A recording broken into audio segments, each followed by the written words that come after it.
بسم الله الرحمن الرحيم الحمد لله رب العالمين والصلاة والسلام على سيدنا محمد وعلى آله وصحبه أجمعين. السلام عليكم ورحمة الله وبركاته.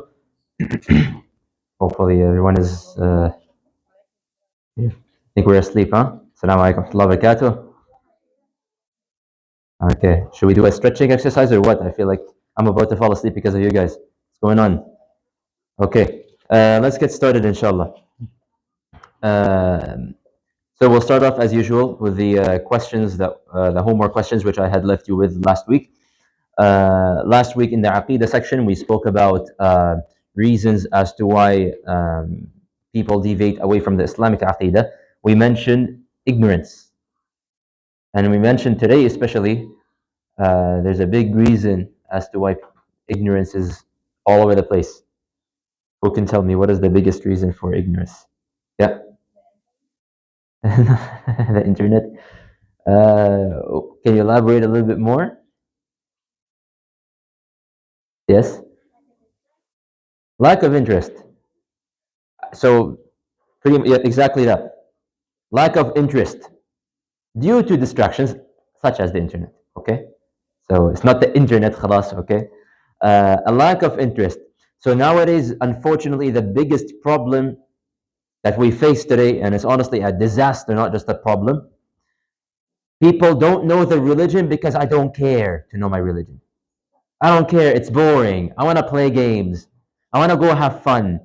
I want to go do this and this. I just want to I want to kill time. That's all I want to do. And we mentioned this in a lot of detail last week, but this is a huge problem.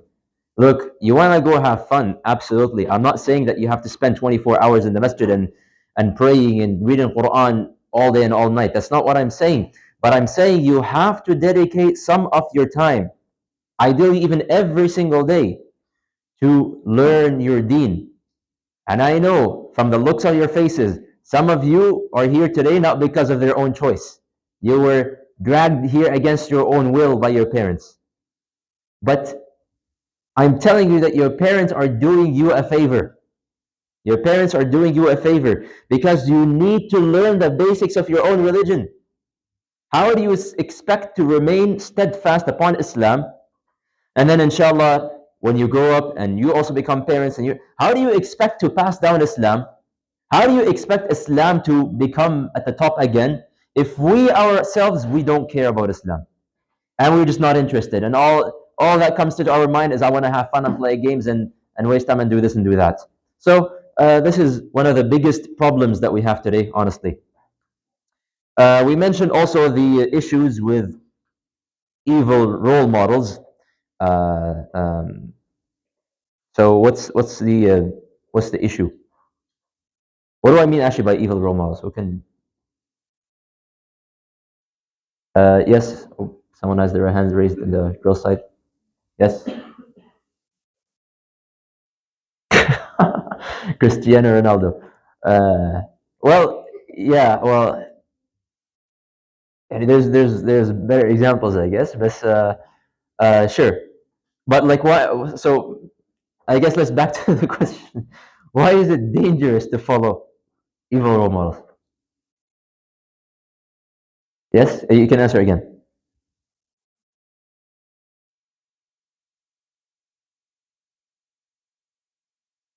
Very good.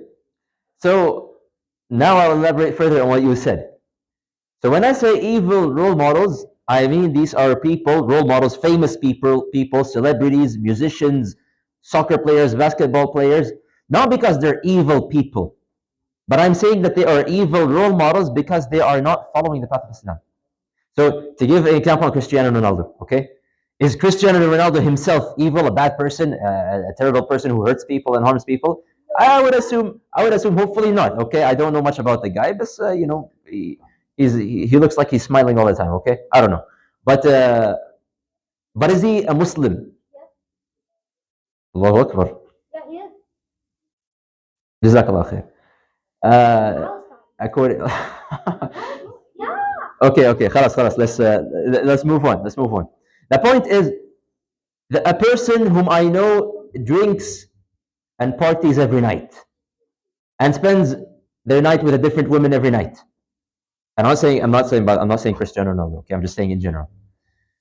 Someone who makes up music about, you know, a guy doing something inappropriate with a girl, or a girl feeling some kind of way with a different guy. Okay, you guys are like smiling and laughing at me, like, what's this guy talking about? But you guys know what I'm saying is true. These are the people, the characters that nowadays people respect and look up to. Oh, because they have a certain haircut, I want to become like them. Because they wore a certain dress, I'm going to wear that dress as well. Because they use a certain language and a certain slang, I want to also do that same thing. And this is dangerous, and we're going to talk about that. Actually, it's going to be one of the topics today as well. It's dangerous because now, if this is the person that I look up to, well, this person is not upon the path of guidance. This person is not upon the path of Islam. So if this is the person that I look up to, there's no doubt that I'm going to absorb something from them, and it's not going to be good. And remember also what I shared with you last week, a person is resurrected on the day of judgment with the people they love. So ask yourself, is this person whom I love and I respect and I want to copy so much, is this the person I want to be standing next to in the day of judgment? And you know very well the kind of people that you love and you respect, and what things they do and what they don't do, and what they do in their lives and how they live their lives. Is this the person that you want to be standing next to in the day of judgment? The choice is yours. But I know for myself personally, I want to be standing on the side of Prophet Muhammad ﷺ and the pious people. You get to choose where you want to stand. Moving on. Um, Last week we spoke about the hadith of how shaitan comes to a person and whispers certain thoughts, and until they whisper to them, who created Allah, right? Shaitan comes and whispers who created Allah. So we mentioned several ways that we can protect ourselves from a shaitan throughout the day. So I think we're at the boys. You can try again. Very good. We mentioned morning and the evening adhkar. These are very important. You should look them up. If you don't have them memorized, please just Google morning adhkar, evening adhkar, look them up on YouTube, on Google, that's fine. They're very well known, okay? And it's going to take you 3 minutes to say them. Just say them every morning and every night. Whoever says the morning adhkar is protected from morning until night. Whoever says the evening adhkar is protected from night until morning. Therefore, someone who says both the morning and the evening adhkar is someone who's protected 24 hours. Similarly, Allah Azza wa Jal gave us, as I mentioned, the Quran is not just a book of recitation, it's also a weapon. It's a weapon that you use against the shaitan. You cannot punch shaitan, you cannot shoot shaitan, but you can use this weapon against them. And it harms them. They feel pain. They cannot stand it. Especially things like Surah Al-Falaq, Surah Al-Nas, Ayat Al-Kursi, right? These surahs should always be on your tongue. And especially also, for example, before you go to sleep, those of us who are complaining about nightmares, I mentioned this last week. And also we mentioned saying, A'udhu billahi minash shaitani rajim. When you seek refuge in Allah, what does A'udhu billahi minash shaitani rajim even mean? You're saying, oh Allah, protect me against the shaitan. Oh Allah, I cannot see shaitan, I don't know what he's doing, but oh Allah, you can deal with him. Oh Allah, deal with shaitan. So shaitan runs away. So use these adhkar to protect yourself against shaitan. And in addition to this, I didn't write it up on the screen, but I mentioned it last week as well. Saying the adhkar, in every part of your day. Whenever you're leaving the house, whenever you're entering the house, whenever you're entering the washroom, leaving the washroom, starting to eat, finishing from eating. All of these are adhkar that you should be saying. We don't just say them to tell you, oh, you're going to get good deeds. Yes, inshallah, you'll get good deeds. But there's also another goal for them, and that is to prevent the shaitan from tampering in your life and eating from the same plate that you're eating from, and from entering your house and causing problems as well. So all of these are important things. We also mentioned, how do we respond to someone if someone like your younger sibling comes and asks you, who created Allah? What should we say? And it's the girls, I think. No, nobody knows how to answer that. So right now, if you were walking out the masjid after this lesson and someone comes up to you and says, who created Allah? You're gonna look at them the same way you look at me, no, like just like that. Okay. Yes. Yeah.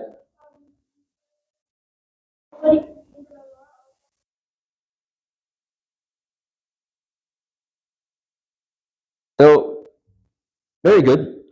Um, realize, first of all, now you're correct. Allah Azza wa Jalla says in the Quran, "Lam yalid wa lam yulad." Allah did not get created. Okay, but these kind of thoughts in the first place, they are coming from shaitan. That was the whole point of last week's hadith. These are intrusive thoughts. Shaitan comes to whisper to you so that he's laying a trap for you. So he can get you into an infinite spiral of thoughts that will never get you to a solution. So it's an inappropriate question to be asked. Okay? And we emphasize of what do I mean by an inappropriate question? And we mentioned also, if someone asks you this question, please be mindful of how you answer, okay? Don't just be like, astaghfirullah, go make tawbah, go make istighfar, this is haram, you should not be asking. Okay, like, be mindful of how you are answering this question, okay? Because that makes a very big difference. If you start yelling and screaming, what did this poor little kid benefit from you? Now he's even more confused because you never answered the question, and now they're scared to ask you again. So they're gonna find an answer one way or another. And you don't want them finding an answer their own way, because chances are they're not gonna find a good answer. Okay? So how do we answer this? We said, of course, Allah Azza wa Jalla was not created, but but also explain to them, like, look, you have one goal in your life. My goal in life is one. My goal in this life is not to find and discover answers. There are many questions that you're going to have in your mind, and you will never ever find the answer to, no matter how hard you try. You will never find out what is truly your soul. What is keeping you moving and alive and functioning? You will never find that out. What does an angel look like? I don't know. You're never going to find that out. What does the third heaven look like? I don't know. And nobody knows. And no matter how much you try and ask and research and do scientific experiments, you will never find this out. But realize that your goal in life is not to discover these answers. Your goal in life, your whole life is an exam, is a test. Your goal should be to focus on, how can I pass this exam? How can I enter Jannah? Once I enter Jannah, and inshallah Azza wa Jal, all of us will enter Jannah. And in Jannah, we are told that inshallah, you will get to see Allah, you will get to visit Allah, you will get to speak to Allah, and you will get to hear Allah. When you get to Jannah, go take your questions to Allah and ask Allah as much as you want, okay? Go crazy. You have an eternal life in Jannah, okay? There's no shortage of questions, okay? And realize, and this is the last point that I mentioned, that the Quran is not a book of answers, okay? And subhanAllah, I was just having a discussion with with a lady yesterday. She was coming to a non-Muslim. She was coming and saying like, "Oh, your book says this, your book says that." And very simple, I said, look, the Quran is not coming to give you every single answer that you're looking for. The Quran is not giving you every single, every question that comes in your mind. Oh, let me open the Quran. The Quran is not a Wikipedia of life. It's not a book of science either. Quran is a book of guidance. It tells you why you have been created, gives you details that you need to know, and teaches you how you can succeed in your life, period. It does not tell you any more than you need to know. It doesn't give you unnecessary information. It's a book of guidance. It teaches you how to pass this exam that you're currently in. That's it.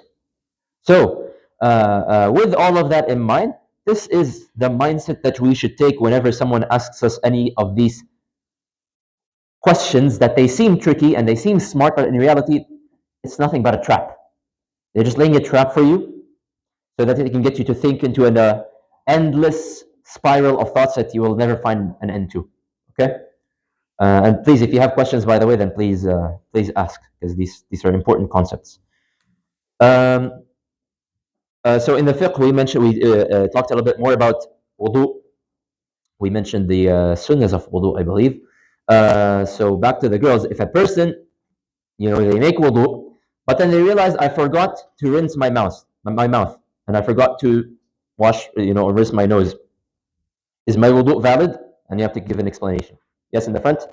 Yeah.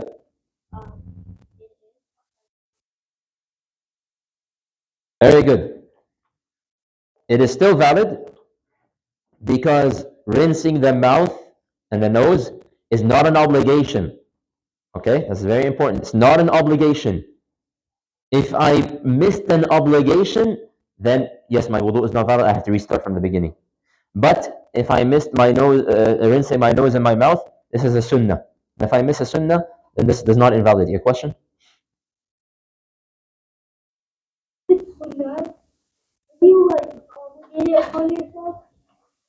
No.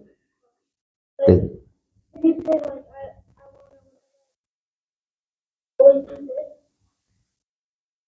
You should never obligate yourself over what Allah has ordered you, because you will not be able to handle it.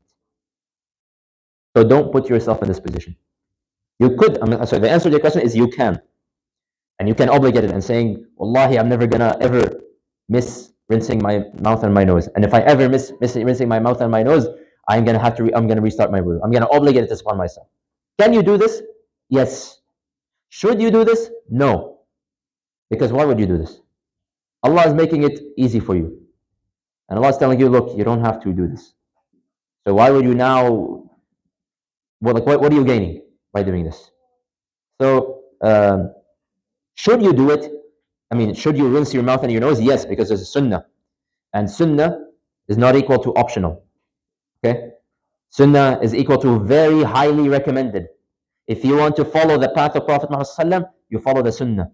So this is something also we have to be mindful of at the same time. Because many of us, unfortunately, we hear sunnah, we think, oh, khalas, optional. I don't have to do it. Okay? This is a very dangerous way of thinking. Okay? Anyways, your question?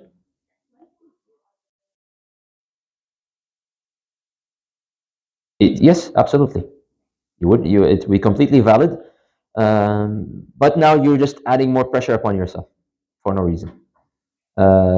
Next question. What should a person say at the start and at the end of the wudu? Yes, in the back here. Yep.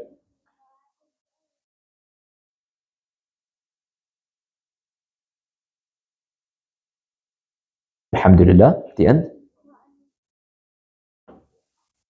You're right. At the beginning, I say Bismillah. You make an intention at the end. Ya akhi, pay attention, please. Yes. Uh-huh. So you start by saying Bismillah, and then when you finish, you say the du'as that I taught you last week in the wudu. If you don't know what they are, please look them up. All the lectures are recorded, by the way. You can look up the previous lecture, and you can just repeat until you memorize these adhkar.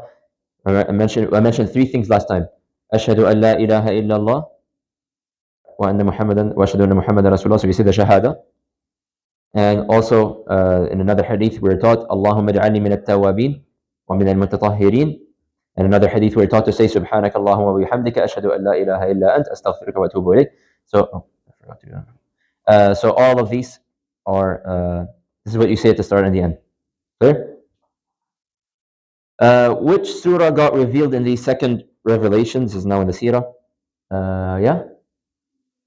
Al-Muddathir, very good. Surah Al-Muddathir. What does private da'wah mean? Someone other than these three guys. Come on, they answered every question so far. Oh, you got it wrong. Okay, yes.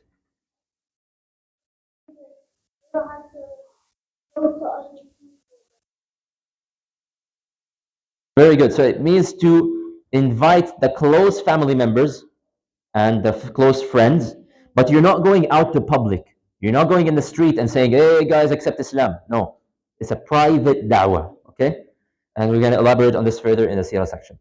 So back to the Aqeedah. Last week, as I had mentioned, we were talking about the reasons of why people deviate away from the Islamic Aqeedah. What causes people to lose their faith and deviate away from the religion and to weaken the religion? So we're going to continue this. We actually didn't finish this. There's still points to be discussed, inshallah. Of the reasons of why people end up losing their religion is something that we call blind following. And this is another major issue with society that we live in. It's a big, big issue. Something that we call blind following. What does it mean, blind following? Blind following, it just means follow the crowd. Whatever the people start doing, I'm going to start doing as well. Whatever the trend is, I'm going to start doing. Whatever is trending on Instagram, whatever I see people doing all over the place, I'm going to start doing them. And this is very dangerous.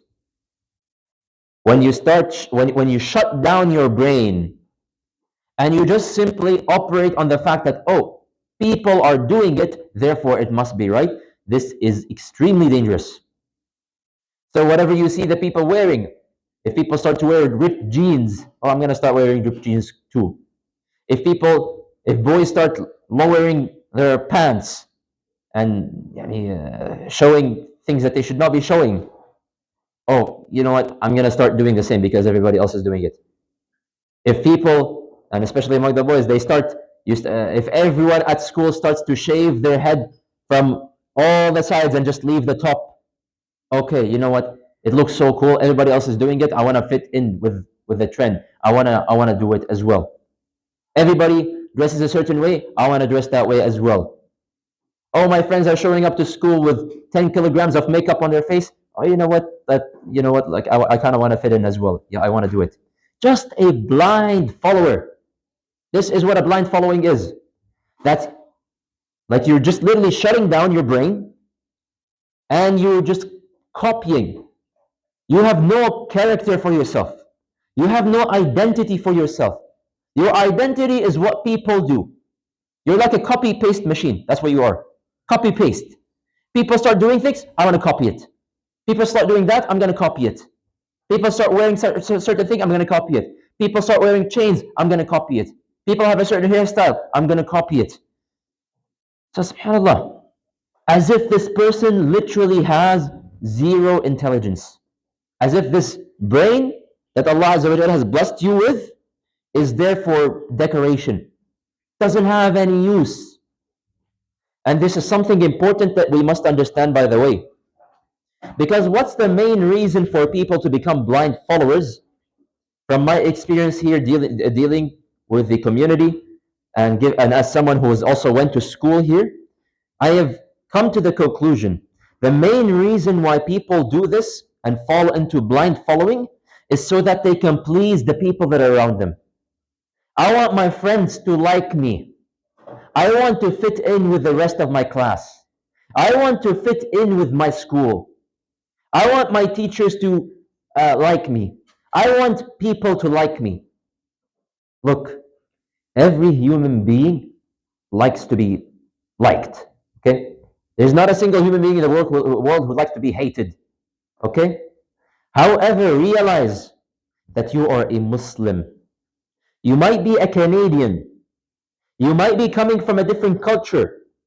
Whether you're coming from Pakistan or you're coming from a Arab culture or whatever it is. You might speak a certain language. All of these things are part of your identity and a part of who you are. But above all of this, you have an identity that is far more important than any of these things. And that is your identity as a Muslim. You should walk proudly as a Muslim. Be proud that you are a Muslim. That Allah Azza wa Jal, out of 8 billion people on earth, Allah chose you to be a Muslim. Allah chose you to be a believer in Allah and to be a believer in Prophet Muhammad ﷺ. Is this not something that you are proud of? These people whom you are looking, the majority of these people that you are looking to satisfy, they have not been granted this blessing. So, given that Allah Azza wa Jal has given you the status and has blessed you this much, why do you keep insisting on pleasing those who are around you? Why do you care what the person in front of you thinks about you? Why do you care whether the person around you thinks that you look good, or whether you look ridiculous, or whether your hijab looks weird, or whether your shirt looks like this, or whether you look funny when you're making sujood? Why do you care? You are Muslim, they are not. That's enough. End of argument. You have an identity that far outweighs anything else. So why are you going so far to fit in? That you want to just talk like them. You want to act like them. You want to dress like them. Everything that you do, you start to want to come like them. To the point that we are getting to the point where people start to try to find loopholes in Islam so that they can follow the people. And you will find to this day, kids your age coming to me in the masjid and saying, what's the deal? What's the big deal with wearing chains? What's the big deal with it? What's the big deal with listening to music? It's fine. There's no harm in it. Really, you're gonna make a big deal out of birthdays and celebrating birthdays, and you're gonna say that it is not allowed and whatnot? What are you? Are you a Muslim who has their own identity and their own principles and their own morals? Or are you a copy-paste machine? And in fact, let me give you a harsh fact. Okay? You're not going to like to hear this, but I'm going to say it anyways. Okay?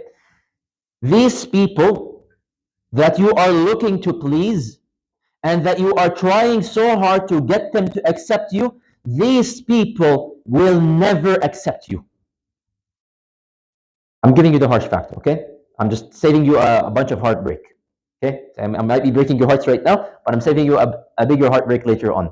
These people that you are looking to please, they will never accept you. As long as you are someone who stands with La ilaha illallah, as long as you are someone who has certain things that are allowed and disallowed, there is halal and haram, and you obey that which is halal and you reject that which is haram, as long as there is a hijab on top of your head, as long as you are someone who tells your friend, sorry, give me 5 minutes, I'm going to go and pray, and you start in public making sujood and making ruku' and going up and down in front of the people, as long as you are doing all of this, as long as you tell them that I cannot do this because my religion doesn't allow me to do it, you will not be accepted by them. They will not accept you. But my question here, and this is the whole point I'm trying to make, who cares? Who cares if they accept you or they reject you? Why am I working so hard? Why am I getting hard feelings? Why am I getting hurt and sad because this person said, oh, you know what? I don't want to hang out with you because you're doing so and so. Oh, you look so weird with that hijab on your head. Oh, bro, shave that beard of yours. You look like a terrorist. I don't want to be seen with you when you are going up and down in ruku' and sujood. Who cares, ya akhi, if you don't like it? If you don't like it, ya akhi, go smash your head in the wall. Oh, who cares? To hell with you. I don't care about you. I have my own identity. I'm a Muslim. I'm not here to please you. I'm here to please Allah Azza wa Jal. And Allah Azza wa Jal gives us this blunt fact in the Quran. وَلَن تَرْضَى عَنْكَ الْيَهُودُ وَلَا النَّصَارَى حَتَّى تَتَّبِعَ مِلَّتَهُمْ. The Jews and the Christians and the non-Muslims overall, they will never accept you, except when you choose to follow them their way. Once you start to give up your morals, to compromise, to give up your religion, to start doing the haram just because you want to get along with them a little bit more, only that's when they start to accept you. But guess what? You just pleased them and you've made Allah angry. You've pleased them. And even then, they're not going to be completely satisfied with you. But now, you have made Allah Azza wa Jal angry. And let me also just give you one more fact, by the way. And so it might surprise some of you. While, yes, I am saying, these people, they will not accept you. But I promise you, and I'm saying this as someone who is constantly dealing with non-Muslims, both in the workplace and outside the workplace, for da'wah and not for da'wah, these people respect someone who holds firm to their principles. They might not accept you when you tell them, I cannot do this because of my religion.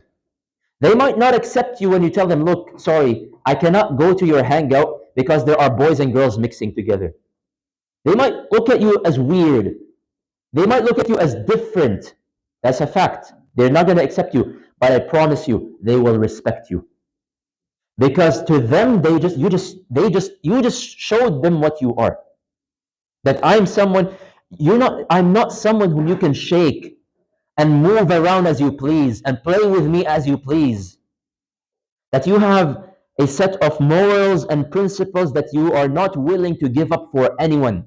And people here always respect someone with morals and principles. Whereas if you are someone who gives up their own religion, who gives up what is right and what is wrong just for the sake of pleasing these people, yes, they might include you a little bit more in their hangouts. Yes, they might invite you. Yes, they might, chit chat and laugh with you a bit more, but they will not respect you as much. Why? Because you just showed them that, oh, I'm supposedly Muslim, but actually here I am doing haram. I'm supposedly Muslim, but here I am disobeying my own religion, disobeying my own creator, just so I can please you guys. You've just sent them a message. And many of us don't realize this, but this is true. This is a fact. You might get them to accept you a little bit more, but they will lose that respect for you. And Allah Azza wa Jalla tells us in the Quran that generally speaking, the people who follow the public, people who follow the trend of the public, whatever the public do, I'm going to do them, those people will eventually get misguided. Allah Azza wa Jalla says this in the Quran, وَإِن تُطِعْ أَكْثَرَ مَنْ فِي الْأَرْضِ يُضِلُّكَ عَنْ سَبِيلِ اللَّهِ. If you follow the majority of people on this earth, whatever they start to do, whatever trends they start doing, they are going to misguide you. They're going to end up misguiding you. So, why am I saying all of this? Next time you find yourself feeling awkward, next time you find yourself talking to your friends but you're feeling awkward, you're feeling that they're not involving you as much, or maybe perhaps they're not inviting you out as much, or you feel awkward because you have to tell them, sorry, I need to go 5 minutes to go and pray, or sorry, and you're feeling awkward. Okay, perhaps sorry, I cannot take part in this activity which you are taking a part of. Well, first of all, these are probably not the people that you should be hanging out with in the first place. That's number one. But number two, take this as a good sign. If you are feeling awkward, then take this as a good sign. Then you're not with the general public. That means, inshallah, you're still upon the path of guidance. So, now everything I just mentioned is in terms of the general public, okay? In terms of following the people. What about my parents? And this is always a sensitive one to bring up, but it's also important to bring up. What about my parents? My parents, alhamdulillah, and for 99% of us, our parents are Muslim. So, khalas, we're in the safe zone, right? Since my mom and dad are Muslim. Realize something. Now in Islam, parents are extremely highly regarded. Very, very highly regarded. They have a very high honor and have a very high status with Allah Azza wa Jal. Right after the right of Allah Azza wa Jal, you have the right of the parents. The Quran orders you that you're not even allowed to show them an expression that you are annoyed with them. You're not even allowed to show it on your face. You might be mad at them inside, that's fine. But on the outside, you're not even allowed to show them an expression on your face that you are displeased with them. That's how highly Allah Azza wa Jal regards parents. And every person is obligated to go and obey their parents and respect their parents. However, realize something. Mom and dad are not scholars. Yes, mom and dad, they might be praying. They might be fasting. They might be, practicing. They might be reading the Quran. However, that does not make mom and dad knowledgeable about Islam. There's a big difference. And for example, just to give a few examples, and previously we mentioned this before in the section about fiqh, we mentioned, for example, shaving the beard. And you guys learned shaving the beard is haram. Haram, haram. There's no, according to all the scholars. Okay. Well, some of us, we said, okay, my dad shaves their beard. So my dad technically is doing something haram. Should I follow them in this? What do you think? What comes first, following Allah or following the parents? Allah Azza wa Jal. Allah, you never ever disobey Allah Azza wa Jal for the sake of anyone, not even the parents. Do I show them respect? Yes. Do I follow them and obey them in this matter? No. My mom might be someone who puts on makeup. And here I am telling you, makeup is haram. I love my mother. I respect my mother. I obey my mother whether she wears makeup or not, whether she wears hijab or not. I'm obligated to respect and show her love. However, do I have to follow her? Do I follow her in this regard? No. No. So this is the point that I'm trying to make. Not everything that mom and dad does is necessarily Islamic. Many times, things that our own parents are doing might be coming from culture, might be coming from tradition, and might not be coming from Islam. And so, therefore, you have to be conscious of this. And even your own parents, you should not just blindly follow everything that they do. If you see your parents doing something and you're not sure, am I allowed to do this or not? Go and consult with a scholar. Go and ask someone who does have the knowledge so they can tell you halal or haram. If your parents is doing something that is wrong, I show them love, I show them respect, but I do not follow the wrong that they are doing. And I know this is a sensitive topic, and I know some of you might be a little bit shocked that I'm saying all of this. And perhaps even some of us might be offended. Like, how dare you say that my mom and dad are wrong? No, my mom and dad are always right. Well, I think you know me by now. You know, when it comes to matters like this, I really don't care who gets upset and who doesn't. But for those of us who are being offended by this, realize that you are not the first one to get offended. The previous nations before you also got offended. When their prophets came and told them, look, your fathers are wrong, your forefathers are wrong, your fathers are upon misguidance, they also said, how dare you say that about our moms and dads? And they said, Allah says in the Quran, بَلْ قَالُوا إِنَّا وَجَدْنَا آبَاءَنَا عَلَى أُمَّةٍ وَإِنَّا عَلَى آثَارِهِمْ مُهْتَدُونَ وَإِنَّا عَلَى آثَارِهِمْ مُقْتَدُونَ. The verse after it as well. So we found our parents doing this, so we're going to follow it. We found our parents practicing in a way, so we're going to follow exactly the way that our parents are doing it, because they are definitely guided. Akhi, who told you this? You need to verify these things. You need to verify these things. Follow your parents in that which is good. However, be careful of following them from that which is not good. This is why it's important to learn your own religion. Learn what is right and wrong. Learn what is halal and haram. Such that when you practice something, you're not practicing it because mom and dad told me to do so. No, you're practicing because Quran and Sunnah told me to do so. You get the difference. This is very important. Okay? Now, this is not an invitation, just so I can. Okay? This is not an invitation for you guys to go home and say, Mom, Dad, you guys are wrong. The Sheikh in the Masjid told me so. No. Okay? Again, have love, have respect for your parents, even if you see them doing something wrong. Okay? You have to be very careful of how you approach that matter. But what I am saying, all I am saying, if you see something wrong that your mom or your dad or anyone in the world is doing, at the very least, you yourself do not follow and carry on doing that wrong. Rather, use your intellect. Seek out the right answers. Seek out what does the Quran and the Sunnah say, and follow that. And I'll conclude with the hadith that Prophet Muhammad said, narrated by Al-Hudhayfa, by Hudhayfa, where he says, لا تكونوا إمعة تقولون. Don't be someone who is an imma'a, someone who does not have a will of their own. Like I said, like a copy-paste machine. If people do good, I'm going to do good. If people do bad, I'm going to do bad. Use your brain. And always refer back to the Quran and the Sunnah. I know some of us may have some questions about this, but we'll take them a little bit later. So just remember your questions, save them, so that we can ask them later, inshallah. Another reason why people tend to deviate away from the religion is living a life of heedlessness. Living heedlessly. And this is also related to the issue of ignorance, which we spoke about last week. Now, what is heedlessness in the first place? The Arabic word for heedlessness is ghafla.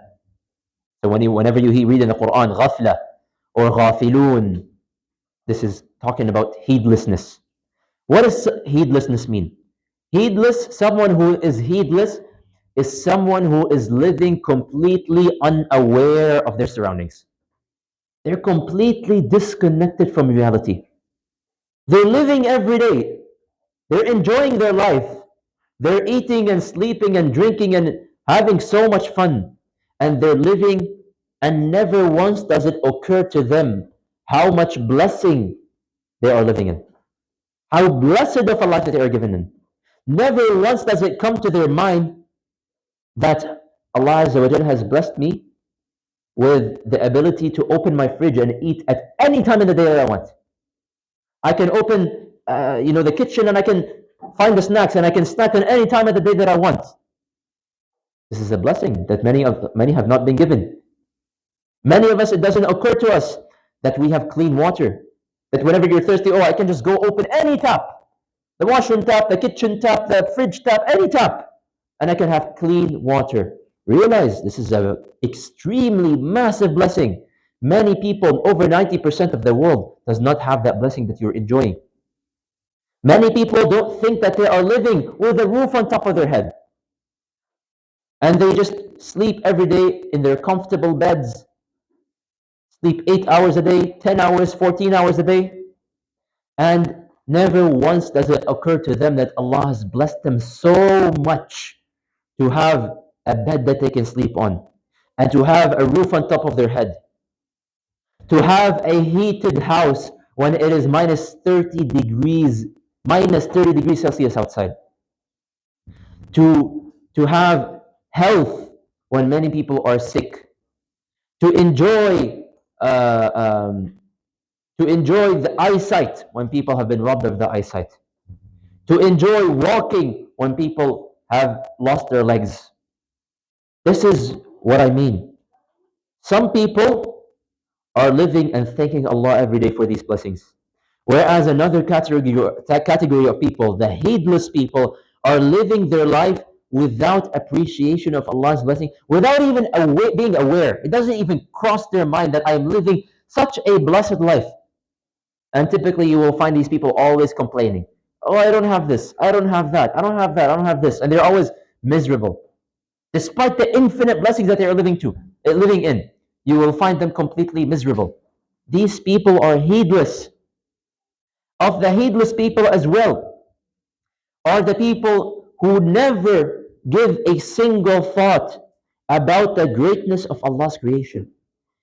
Never ever does it cross your mind the miraculousness of Allah's creation. When you see the sunrise and the sunset, what's the big deal?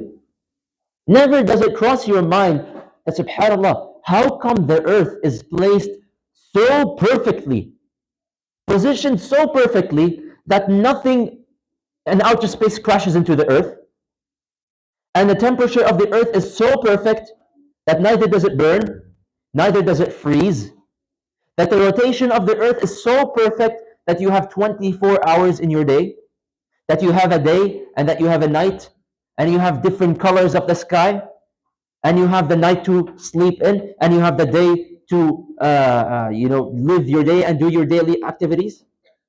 When we go out to a hike, or when a person goes to a hike, it doesn't cross their mind. All they do is, I want to enjoy my hike and go up on the mountain. It doesn't cross their mind. How did Allah create such a mountain? How are these mountains positioned so perfectly that they are balancing out the weight of the entire earth? How is it that Allah created all of this? That these animals living on this mountain, that the climate in the mountain, this plantation on this mountain. These are people who do not contemplate, and they do not ponder or use their brains to think about Allah's creation at all. They don't even think about their own creation. It doesn't ever cross their mind that once upon a time I was tinier than a drop of water. You know the drop of water? Once upon a time I was tinier than a drop of water. Look at me now. I am, mashallah, 5'5", 5'7". I'm 15 years old. I have a brain, I can understand, I can walk. Never does it cross their mind that once upon a time I was that tiny. And that subhanAllah, through Allah's miraculous creation, I grew up to become this human being. These are people who are living in heedlessness. This is what we mean by ghafla. Completely oblivious, completely ignorant of the signs of Allah Azza wa Jal. And this is dangerous. Allah Azza wa Jal says to these people in the Quran, أولئك الذين طبع الله على قلوبهم وسمعهم وأبصارهم وأولئك هم الغافلون.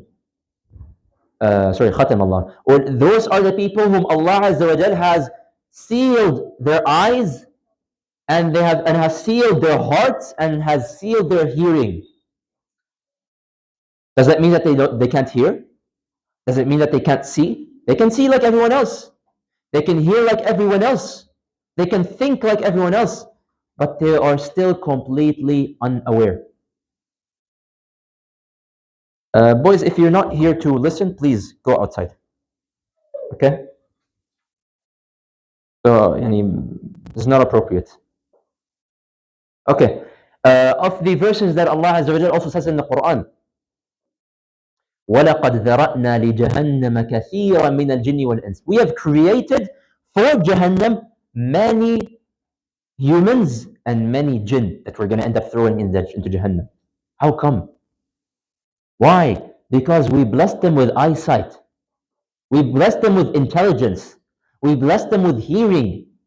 But it was all a waste for them because they never used it. لَهُمْ قُلُوبٌ لَا يَفْقَهُونَ بِهَا.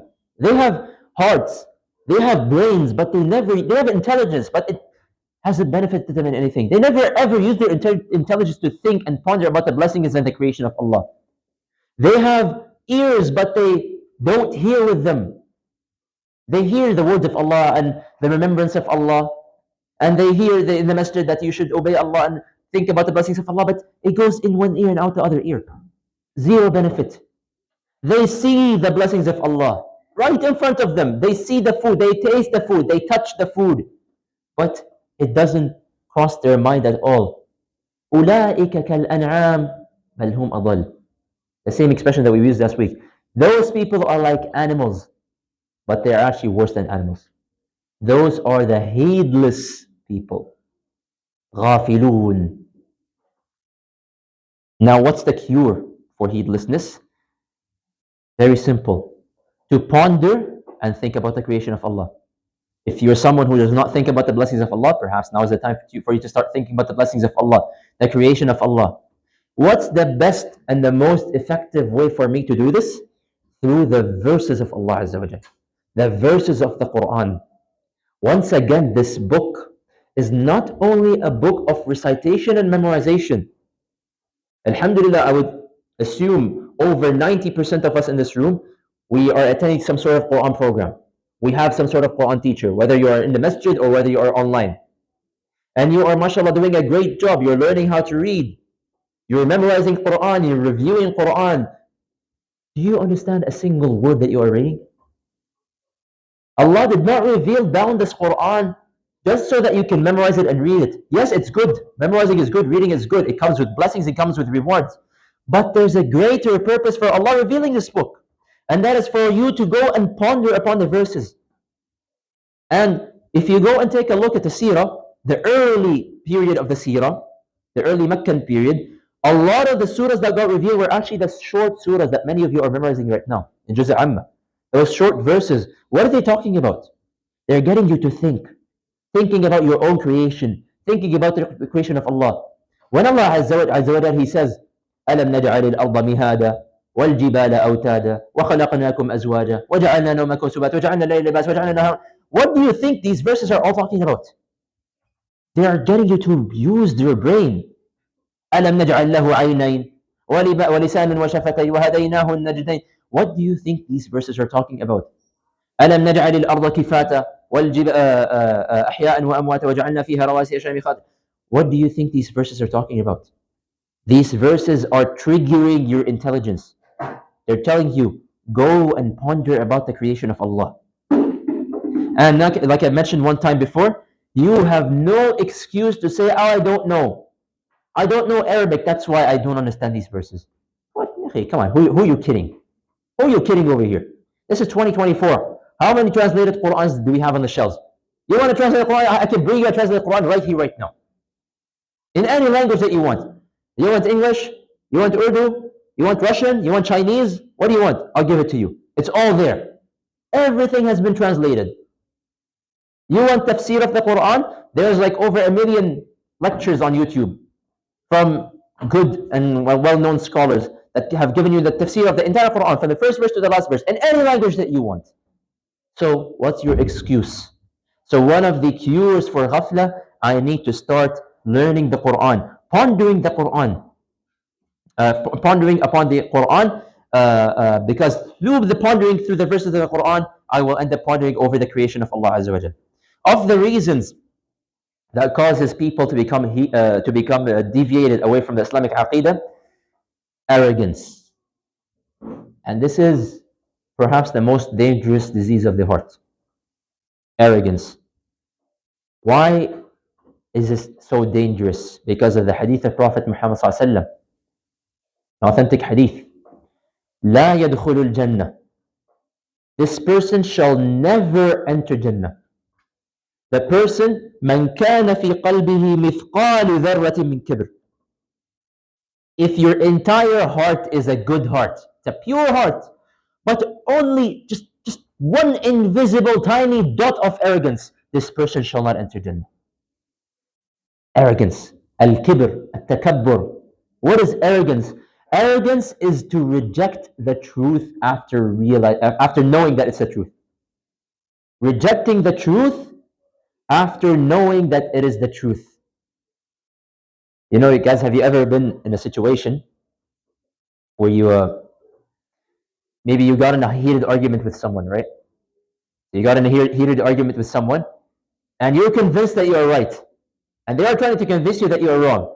And then you got mad, and you raise your voice and yelling, and then 20 minutes into the conversation, you realize, wait a second, I'm actually wrong, they're actually right. You guys ever had that before? Like you're just having a conversation, you're mad, but then you realize that eventually that you're actually wrong, and they're actually right. But just because you want to make a point, you don't want to admit that you are wrong. And you just keep arguing out of pure stubbornness that I'm right and you're wrong, even though inside you know that you're wrong and they are right.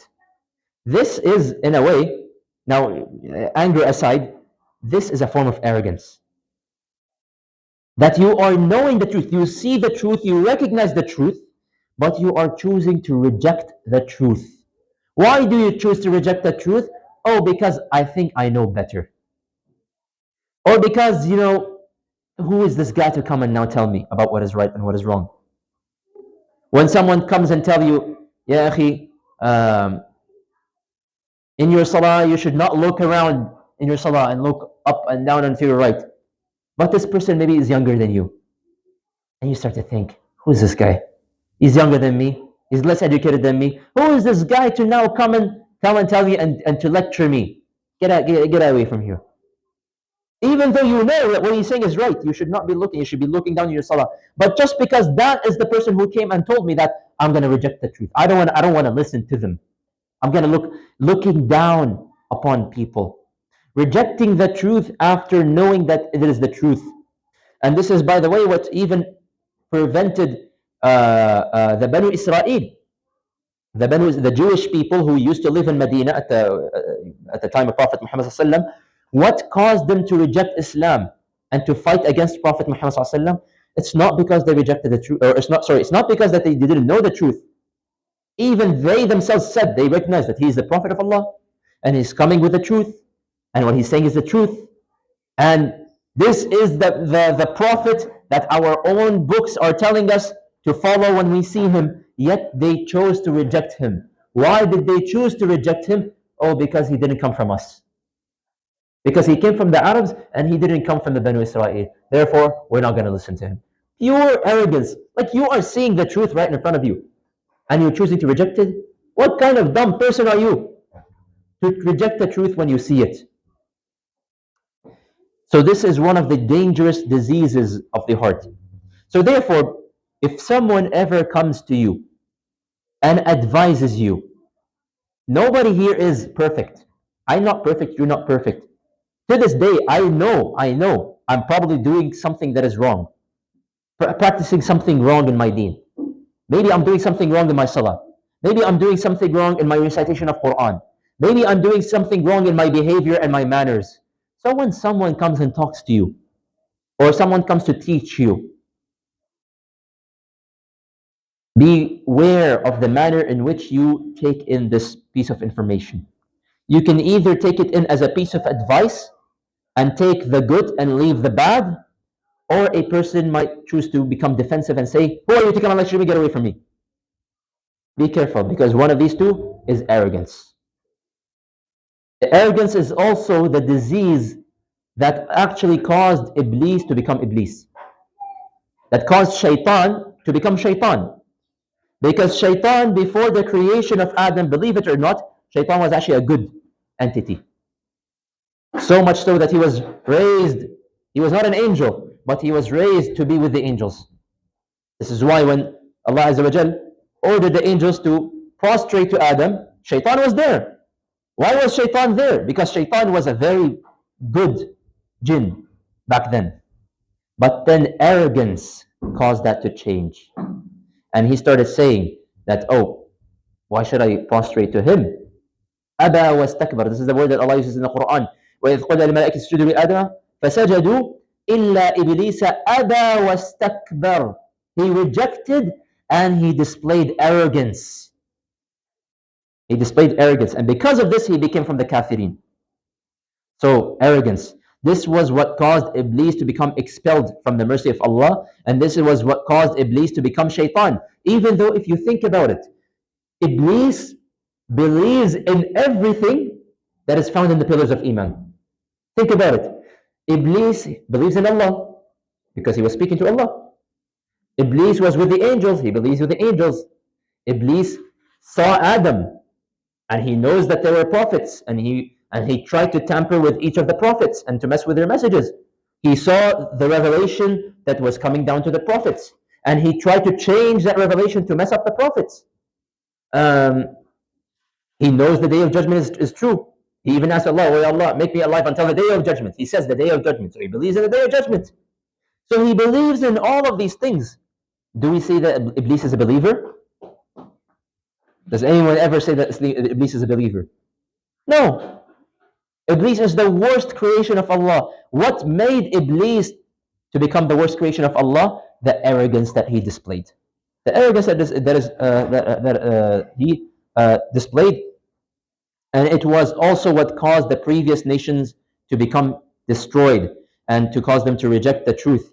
When Allah sent Prophet Musa and his brother Harun alayhim as-salam to Fir'aun, Allah Azza wa Jalla, he said, فَاسْتَكْبَرُوا وَكَانُوا قَوْمًا مُجْرِمِينَ. فَاسْتَكْبَرُوا. Fir'aun, he displayed arrogance. Who are you to come and give me a message? Who do you think you are to come and tell me what's right and what is wrong? When I am God, astaghfirullah. This is what Fir'aun says. When the people of Ad, فَاسْتَكْبَرُوا فِي الْأَرْضِ بِغَيْرِ الْحَقِّ وَقَالُوا مَنْ أَشَدُّ مِنَّا قُوَّةً.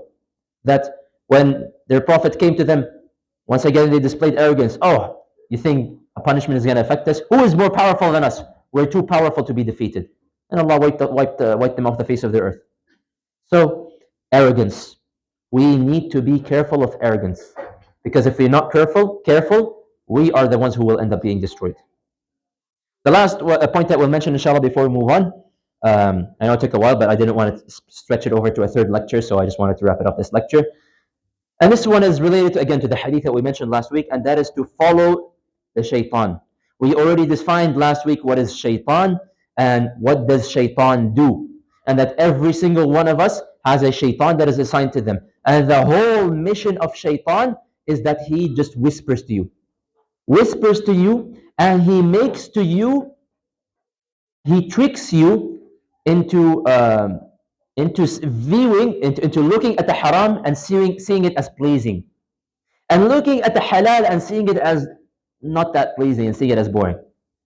Subhanallah, think about it. Allah has made everything for you in this world halal, and has only made a very short list of items haram. Like all the food in the world is halal, except for alcohol, except for pork, except for the meat that is slaughtered. The meat that is not slaughtered correctly, right? Everything else pretty much is halal. Yet shaitan gets to you and convinces you somehow. Again, this is all shaitan's job. That that small, tiny little piece of haram, you're missing out on a lot of pleasure, yakhi. You're missing out on so much. Look at these guys, they're enjoying their meals. Look at them, they're partying and enjoying their alcohol. Look at how happy they look. The guy, he has a girlfriend, the girlfriend, she has a boyfriend, and they are doing all of these haram things. Yakhi, you're missing out on so much. That's what shaitan comes to do. This is the whole mission of shaitan. He comes to you and convinces you that the haram is pleasing and the halal is it's just whatever, you know? And this is the promise of shaitan. Allah Azza wa Jal, when He expelled shaitan from His mercy, shaitan responded to Allah. First of all, he blamed Allah. And he said, Ya Allah, because you misguided me, you caused me to become like this. I shall sit on the straight path. لَأَقْعُدَنَّ لَهُمْ صِرَاطَكَ الْمُسْتَقِيمِ. I'm going to look, you know the straight path that, oh Allah, that you put down for the people, the halal and haram that you showed them, I'm going to sit on that path. And I am going to try every possible way to misguide these people. So in the Quran, ثُمَّ لَآتِيَنَّهُمْ مِنْ بَيْنِ أَيْدِيهِمْ وَمِنْ خَلْفِهِمْ وَعَنْ أَيْمَانِهِمْ وَعَنْ شَمَائِلِهِمْ. I will come to them from every direction, from their front, from their back, from their right, from their right, and from their left. I'm gonna try to misguide them away from your own path. In another verse, I'm trying to remember the verse. Surah An-Nisa.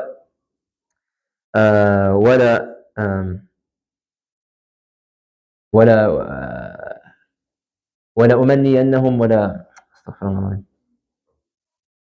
I'm forgetting the verse, but see, this is shaitan. Huh? Yeah, that's I'm trying to remember the beginnings of the verse. SubhanAllah, it's bothering me now.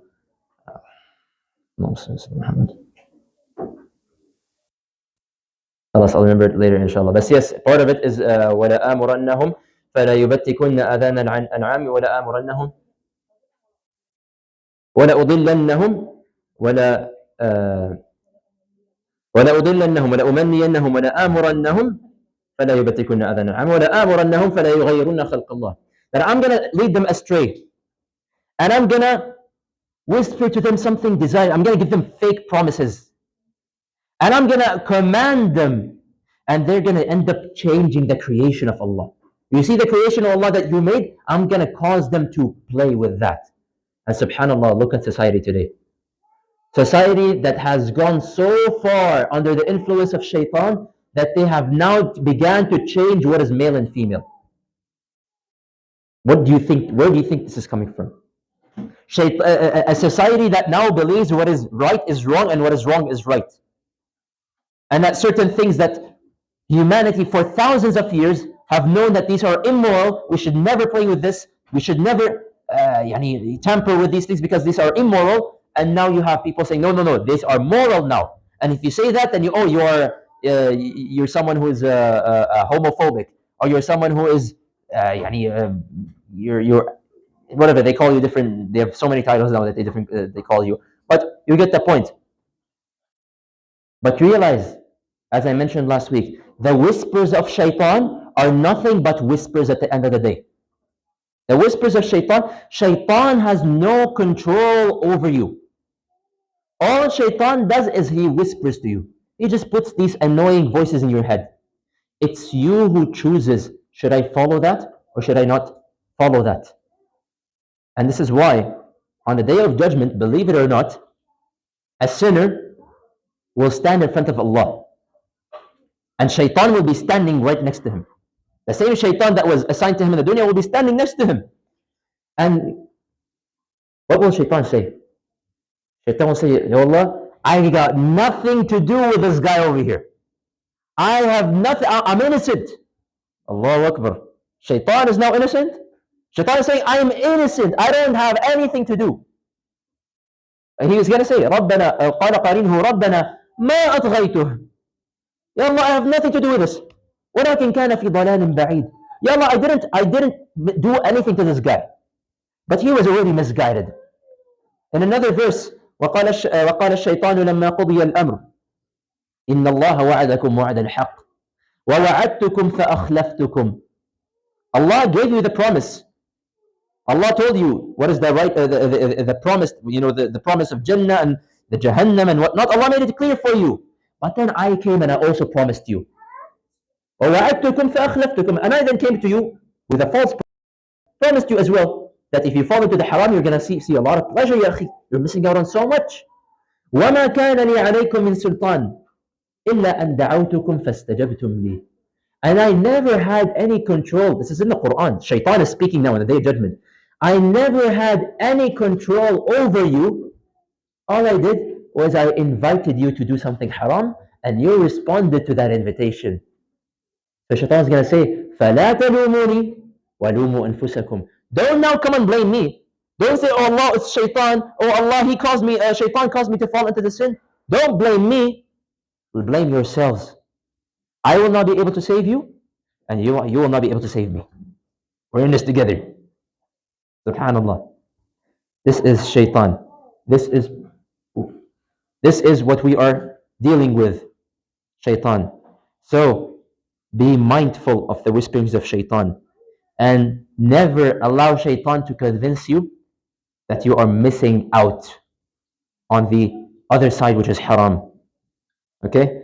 I know I took a little bit too much time in this section, but I wanted to just wrap up this topic. But here I'll open now the floor for questions. Anyone has questions? I know there were people earlier who had questions when I was explaining. Question in the back, yes.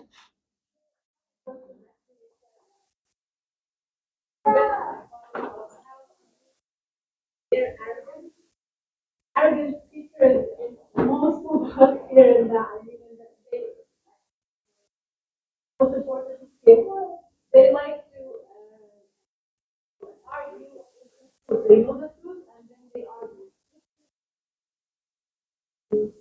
So how does they reflect instead of arguing in the truth, just argue what we can't just whispering in their mind to them who are missing out or blah blah blah.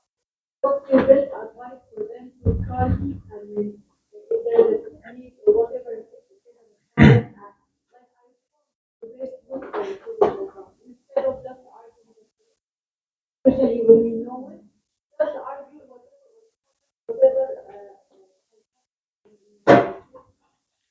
Okay, so mashallah, there was a lot of things all at once, but let's mention one thing at a time. First of all, the issue of arguing with the truth.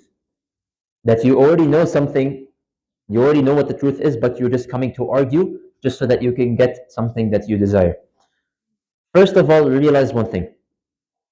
Every person worships something. Some people worship Allah. Some people worship Shaitan. Some people worship desires. Some people worship money. Even though on the outside they might say, I worship this and I worship that, and my religion is this and my religion is that. When you come to find yourself in this situation, that you really want something to not be haram, and you're trying to argue now that no, it's okay and whatnot, you need to genuinely and honestly ask yourself, what am I worshipping? Am I worshipping Allah? Or am I worshipping the desires? What am I worshipping here? Who am I reporting to? This needs to be the first thing that I need to be mindful of. Second of all, implement the advices that we mentioned last week, protecting yourself from the shaitan. The Quran and whatnot, the adhkar, these also protect you from the whisperings of shaitan. Thirdly, and again, much can be said about this, but one of the biggest advices that I can give is fill up your time. Fill up your time.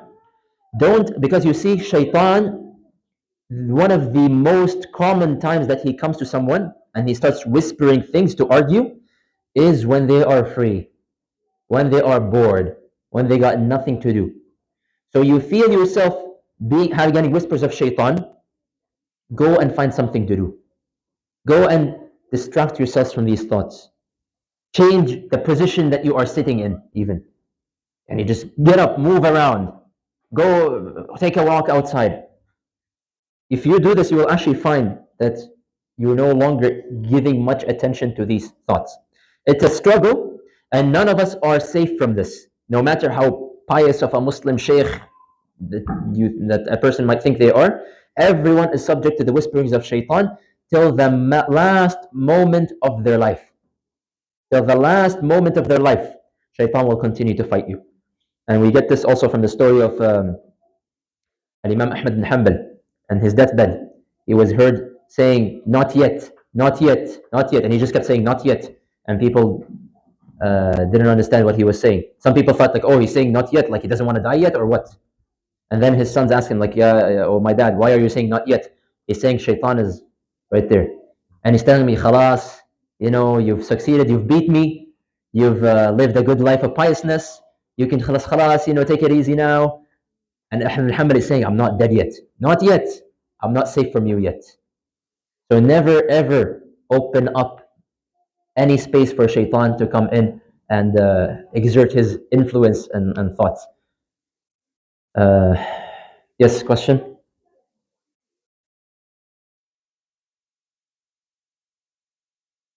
Just for Quran, right? I mean, whatever he says, for example, Yes. whispering that we have it. You have a responded. Yes, of course. So the Quran is very clear about shaitan and the whisperings of shaitan, and that the reality is that shaitan is a liar. Whenever shaitan, and in fact, every single one of us, we've experienced this before, because everybody here has done a sin in their life. Remember, just think back. Again, don't say what sin you did, but I just want you to think about it. Think back of a time when you thought that I was going to do this sin, I'm going to feel a lot of pleasure if I did it. What happened right after you did that sin? You felt a lot of regret, didn't you? So this is the reality of shaitan. It's like a poisoned chocolate. Okay? That's what he offers you. A poisoned chocolate. And he tells you, "Ya that chocolate is so sweet and nice and it tastes so the best chocolate you have in your life. When you eat it, you get poisoned." That's what shaitan essentially does. Okay, any other questions before I move on? I have to move on. Okay, last week I shared with you the hadith narrated by Ali bin Abi Talib radiyallahu anhu. كان النبي صلى الله عليه وسلم في جنازة. Prophet Muhammad صلى الله عليه وسلم was one time in a funeral. فأخذ شيئا فجعل ينكت به الأرض.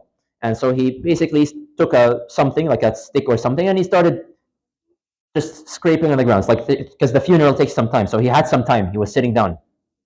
And so he started speaking. And he said, ما منكم من أحد إلا وقد كتب مقعده من النار ومقعده من الجنة. There is nobody among all of humanity except Allah has already written whether they will enter Jannah or enter Jahannam. So the Sahaba said, "Ya Rasulullah, أفلا نتكل على كتابنا وندع العمل?" So khalas. And this is very important because a lot of us ask the same question. So even the Sahaba asked this question, that Ya Rasulullah, khalas, then if you're saying that Allah already written down that I'm going to enter Jannah or I'm going to enter Jahannam, should I even bother doing anything? Like khalas, Allah will, whatever's going to happen is going to happen. Should we just leave my effort and just wait until whatever Allah has decreed to happen? Prophet Muhammad sallallahu alaihi wasallam, he says, اعملوا فكل ميسر لما خلق له. أما كان من أهل السعادة فييسر لعمل أهل السعادة وأما من كان من أهل الشقاء فييسر لعمل أهل الشقاوة. ثم قرأ فأما من أعطى واتقى وصدق بالحسنى فسنيسره لليسرى وأما من بخل واستغنى وكذب بالحسنى فسنيسره للعسرى. End of the hadith. So he then responded to his question and he said, no, you should still work and put in the effort because every person will find it easy to do the deeds that will lead him to his destination, essentially. So the person who is destined to become of the people of Jannah will find it easy to do the things of the people of Jannah, the actions of the people of Jannah. And someone who is destined to become of the people of Jahannam will find it easy to become of the people of Jahannam. And then he recited the verses of Surah Al-Layl, فَأَمَّا مَنْ أَعْطَى وَاتَّقَى, until all the way to فَسَنُيَسِّرُهُ لِلْعُسْرَى. So these verses, the explanation of them is pretty much this hadith. We're going to discuss that in a second. Um, Anyone want to quickly share what they read about the hadith before I go ahead and mention a few points about it? Yes, you can go ahead.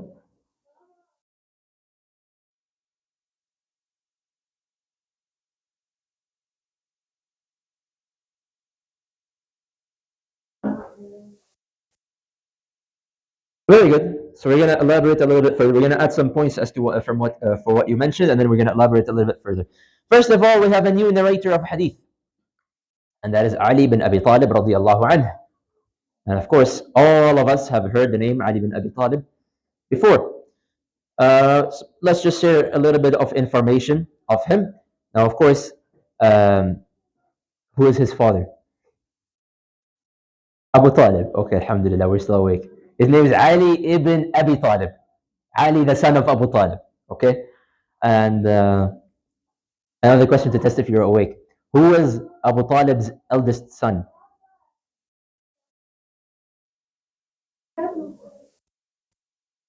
He had no son? Astaghfirullah. Who is the oldest son of Abu Talib? Talib. Jazakumullah khair. You get it now? He had his oldest son is Talib. And he had several sons. He had Talib, he had Aqil, he had Ja'far, and he had Ali. Okay? And Talib was the eldest, therefore he's called Abu Talib. Okay? It's not rocket science. And Ali, according to narrations, we don't have a specific date as to when Ali bin Abi Talib was born, but according to Ibn Hajar, and from the revelation also, we know that Ali was a child at the time of revelation, around 10 years old at the time of revelation, meaning probably Ali bin Abi Talib was born around 10 years before Jibreel first came down. 10 years before Da'wah, essentially. This was probably around when Ali bin Abi Talib was born. Now, he grew up in the house of Prophet Muhammad ﷺ despite being the son of Abu Talib. Now, how come? How did this become the case? Very simple. Prophet Muhammad ﷺ, we mentioned he used to be poor overall. He's an orphan. He was working as a shepherd.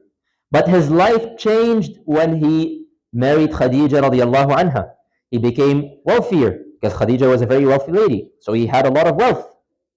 Whereas on the other hand, Abu Talib was very poor. And he had a lot of sons to take care of. And he was really struggling. And this was at a time when Quraysh overall was struggling. There was a famine, there was poverty. So Abu Talib was very, very much struggling. And he had to deal with all of these people. And at this point, Ali bin Abi Talib is nothing but an infant. He's just a child. So he has a baby now to take care of as well. So Prophet Muhammad ﷺ, and it is also mentioned that also the uncle of Al-Abbas, the uncle of Prophet Muhammad ﷺ, they decide that why don't we go and help Abu Talib and take care of some of his sons. So Prophet Muhammad ﷺ, he takes care of Ali bin Abi Talib. He takes in Ali bin Abi Talib as a little baby, basically. And so Ali bin Abi Talib, even though that he was the son of Abu Talib, and he was still, he's close to Abu Talib and to his mother, he was raised in the house of Prophet Muhammad ﷺ. So he was very close, and he saw the Prophet Muhammad ﷺ almost like a father, and Khadija radiallahu anha to him was like a mother. And he was raised in the same household, so he saw everything that would happen. He saw their manners, he saw all the events that took place. He saw when Prophet Muhammad ﷺ came back into his house, when Jibreel came down, he was scared and he was shivering and he was covered up. Ali bin Abi Talib was there. So he saw everything that was taking place. So this is why when Prophet Muhammad ﷺ came with Islam and came with the message, Ali bin Abi Talib did not really struggle to accept Islam.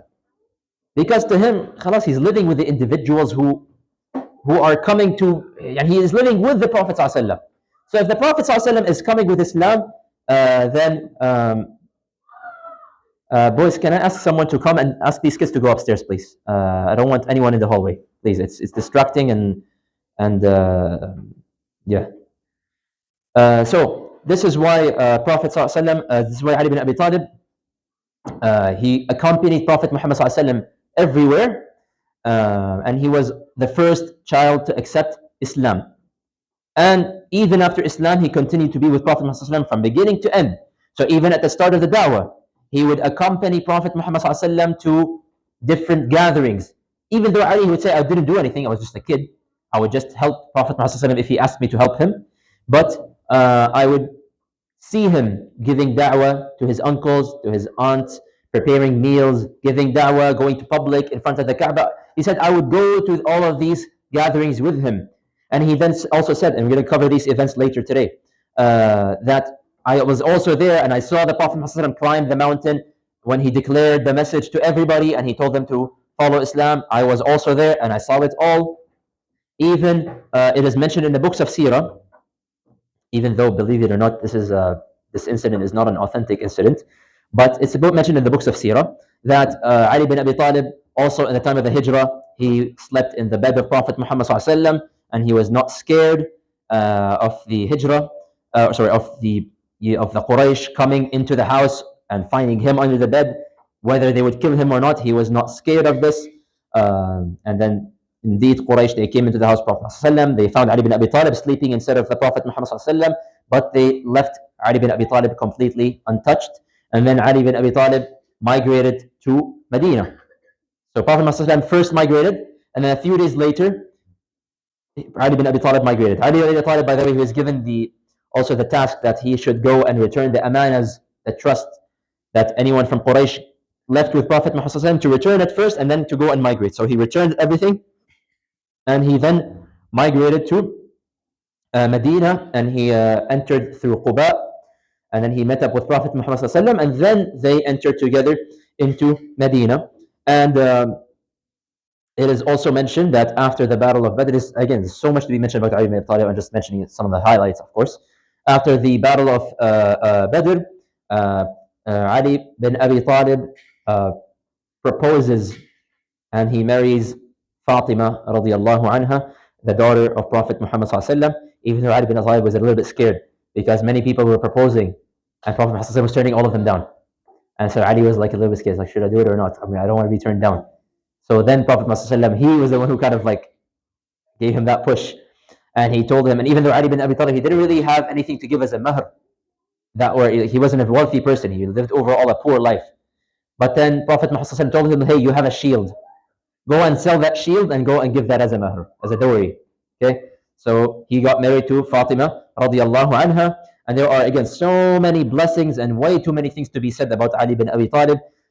For example, Prophet Muhammad ﷺ described Ali bin Abi Talib and he praised him and he said that you are to me like Harun was to Musa alayhi salam. So like, just like Harun alayhi salam was a support to Musa, you Ali, you're like a support to me. This happened in the Battle of Tabuk when the Prophet Muhammad ﷺ left with the Muslims. Ali bin Abi Talib was ordered to stay behind so that he can take care of the wives of Prophet Muhammad ﷺ. The hypocrites, they made fun of Ali. Oh, he purposely left you behind because he doesn't trust you, because you are weak, because you are this, you are that. Astaghfirullah al-azim, yani. So Ali got irritated and he left Medina and he caught up with Prophet Muhammad ﷺ and he said, Ya Rasulullah, why are you leaving me behind? I don't. And he look what they're saying about me, this and that. And so Prophet Muhammad ﷺ told him, I left you behind because I left you with a task that only you can do. And are you not satisfied that to me you are like Harun was to Musa alayhi salam? So he was given that praise. Ali bin Abi Talib was a very strong warrior. Every time at the start of a battle there was a mubaraza, a pre-battle before the actual battle. Many of the times you will find that Ali bin Abi Talib would step up and he would always pretty much cut down the enemy that is in front of him. In the Battle of Khaybar, Prophet Muhammad ﷺ, he said, I'm gonna tomorrow morning give the flag of the battle to someone who loves Allah and His Messenger, and Allah and His Messenger love him. And Umar al-Khattab, he was like, never before have I wished so much to be this person. And then the next morning, after the Fajr prayer, Prophet Muhammad said, where is Ali bin Abi Talib so I can give him the flag? So these are all many different blessings of Ali bin Abi Talib. Just to fast forward a little bit, Ali bin Abi Talib was the fourth of Al-Khulafa al-Rashidin, and he was appointed after the assassination of Uthman bin Affan. So Uthman bin Affan was assassinated, and so Ali bin Abi Talib became the new leader, but his rule only lasted for a few years, perhaps only like 4 years or so. I don't remember exactly, around 4 years. And at that time, there was a lot of trouble happening, a lot of political issues taking place, a lot of political instability. There were groups, especially the groups that was called the Khawarij. They were causing a lot of issues, and they were causing a lot of turmoil, especially in the city, in the country of Iraq, in the city called Kufa. There was a lot of issues going there. So, and Ali bin Abi Talib had a conflict with the Khawarij, and he got in a war with them, and he fought them. However, Ali Abi Talib, unfortunately, he was not able to gain full control of the land, and so he was eventually murdered in Kufa by one of the Khawarij by the name of Abdurrahman ibn al-Muljim. Abdurrahman ibn al-Muljim, and just like the previous people as well, he was murdered in a very cowardly manner. So it's always, whenever you want to assassinate one of these big people, one of these big shots, the enemies always have to resort to a very, very cowardly manner. So what did they do? Ali bin Abi Talib, of course, being the leader, he was going around the city, waking up people in the darkness. There were no lights, street lights and whatnot. It was dark. He was waking up people for Fajr, and he was ambushed by the people from the Khawarij, namely this man, Abdurrahman al-Muljim, and he was struck down essentially, and he was given a wound that he would later die from. His killer got caught and he was dealt with, but he passed away from this in the year 40 after Hijrah. Now, of course, Ali bin Abi Talib, of course, it's not an issue with Ali, it's an issue with those who came after Ali, and namely it is the Shia. The Shia sect, if anything, I'm not about to open a lecture about Shia, but the Shia, if you should know anything about them, they believe that Ali bin Abi Talib was supposed to be the one who was the Khalifa, who was the first Khalifa. Not Abu Bakr, not Umar, not Uthman. And the Shia greatly despise these three people. And they believe that these people are amongst, astaghfirullah, the people of hellfire. Like, we look at them as mubattan of the promised Jannah, Ashra Mubashara. They view them that these are people of hellfire because they took away from what rightfully belonged to Ali bin Abi Talib. Some of the sects of the Shia even gave Ali special powers. So they said that he knew the unseen, and he was able to do certain things and certain abilities, and so they glorified him to the point where, just like almost to the point where, just like the Christians, they worship Jesus. These were almost at the point where they're worshiping Ali bin Abi Talib. Okay, so but this is an issue to this day with the Shia sects. Anyways, moving on from Ali bin Abi Talib, back to the Hadith. So the Hadith begins with Prophet Muhammad ﷺ sitting in a funeral.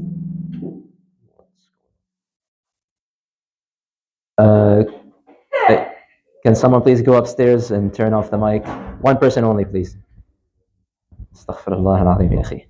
And your parents drop off their kids, and then this is what the kids do. Alhamdulillah. The Prophet ﷺ, the hadith begins with the Prophet Muhammad ﷺ giving a lecture at the graveyard. There was a funeral going on. And this definitely did not come at random. Why? Because when there is a funeral going on, and this is a practice that should continue to be done to this day, when people attend funerals are overall, they are very moving events. When you get to witness someone who was alive, you know the person, You used to see them walk around you, laugh and eat and whatnot, and then you see their dead body. You see their dead bodies, and then you see them being lowered into the grave, and you see sand being put on top of them. This is a very moving scene, and this gets people to be full of emotion, and it gets them to feel scared sometimes as well. So Prophet Muhammad ﷺ is taking advantage of these emotions, and he's giving a lecture at the graveyard. So to this day, if someone is being buried in the graveyard, ideally there should be someone like an imam or someone who's knowledgeable, who should give a few words of comfort, and also reminders to those who are attending the graves. Like perhaps one day we're also going to find.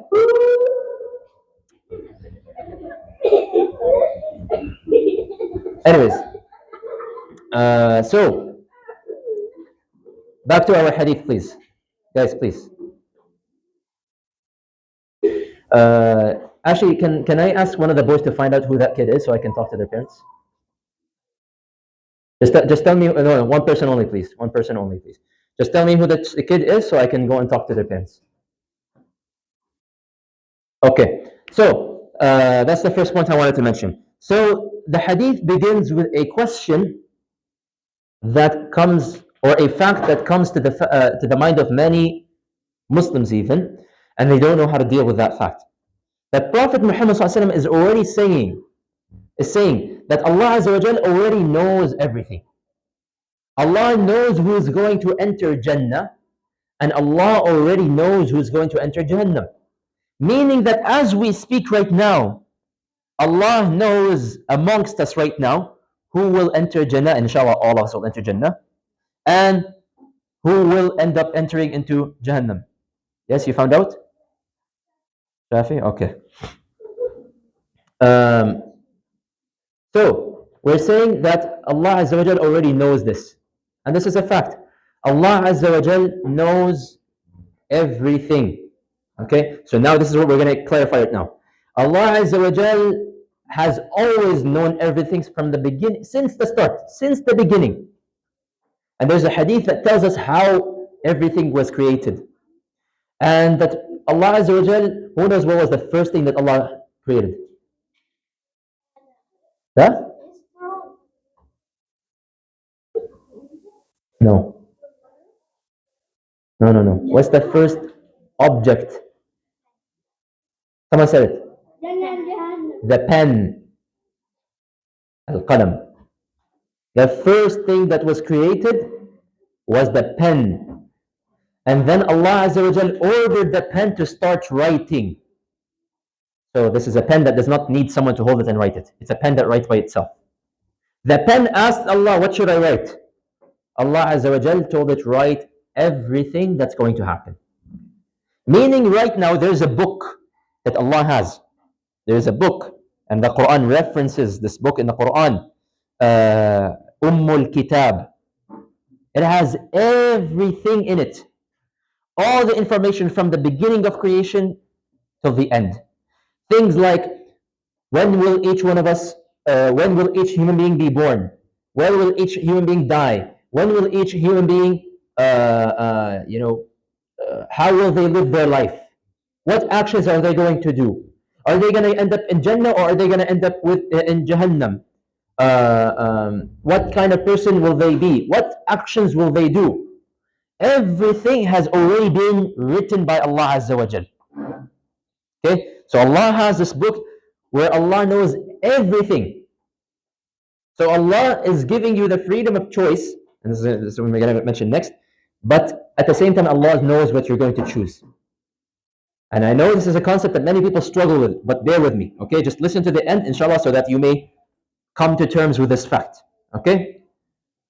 Now, I want to ask everyone here a question.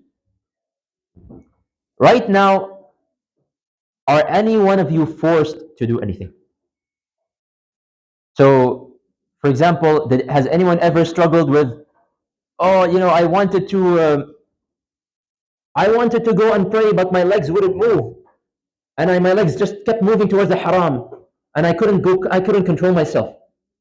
Has anyone ever struggled with that? Hopefully not. Nobody is forced to do anything. You're not a robot. There are two categories of Allah's creation. There is the mukhayyar and there is the musayyar. Musayyar means that these are creations of Allah who do not have a choice. They don't have a will. They don't have a desire that, oh, I want to do this, I want to do that. And they don't have the freedom. These are the angels. The angels, they don't have the freedom to do what they want. It's part of their creation. They cannot even think to do something other than what Allah Azza wa Jal ordered them to do. Our creation is unique and it is different. Our creation is a mukhayyar, meaning that Allah Azza wa Jal has given you the choice. Every one of you here, you have a choice. You have a brain. Allah has taught you that which is right and that which is wrong. Allah told you what is harmful and what is not harmful. Everybody can now look at a bottle of alcohol, and every Muslim without exception will see this bottle and immediately they will know this is haram. But the actions of a person is different from a person to person. Make sense? A person is not forced to commit sins. Neither is a person forced to pray. Like if today you to do good deeds. Like today, if you choose to say, I don't want to pray. Allahu Akbar.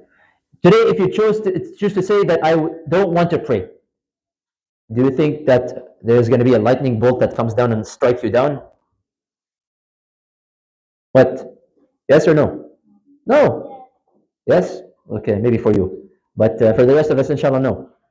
Um, do you think right now, and we witness this today, there are so many criminals today committing so many crimes.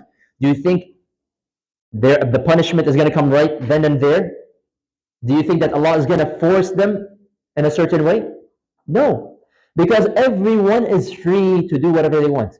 You are currently living in an exam, as I had mentioned several times before. Just like when you go to the exam at school.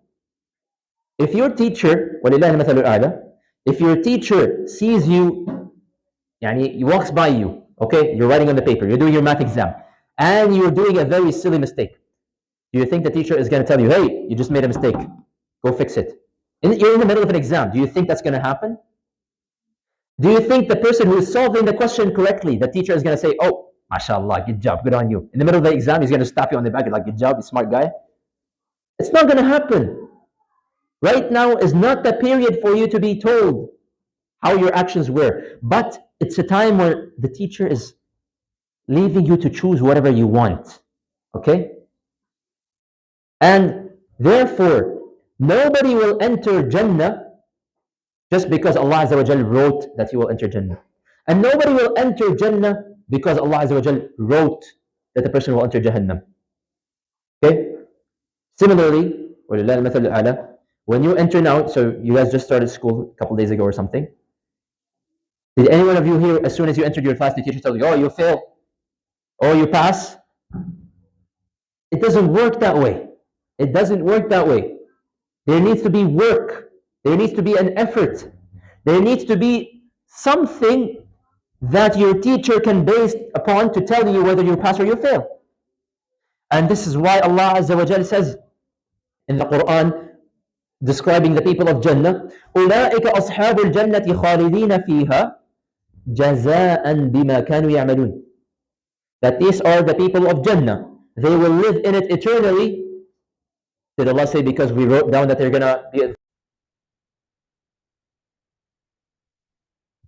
بسم الله الرحمن الرحيم الحمد لله رب العالمين والصلاة والسلام على سيدنا محمد وعلى آله وصحبه أجمعين. Once again, I really apologize. The recording had cut off mid-lecture, right as we got to the slide that you see on the screen. Alhamdulillah, I did figure out the cause, so inshallah, this will not happen again in the future. I know it keeps happening.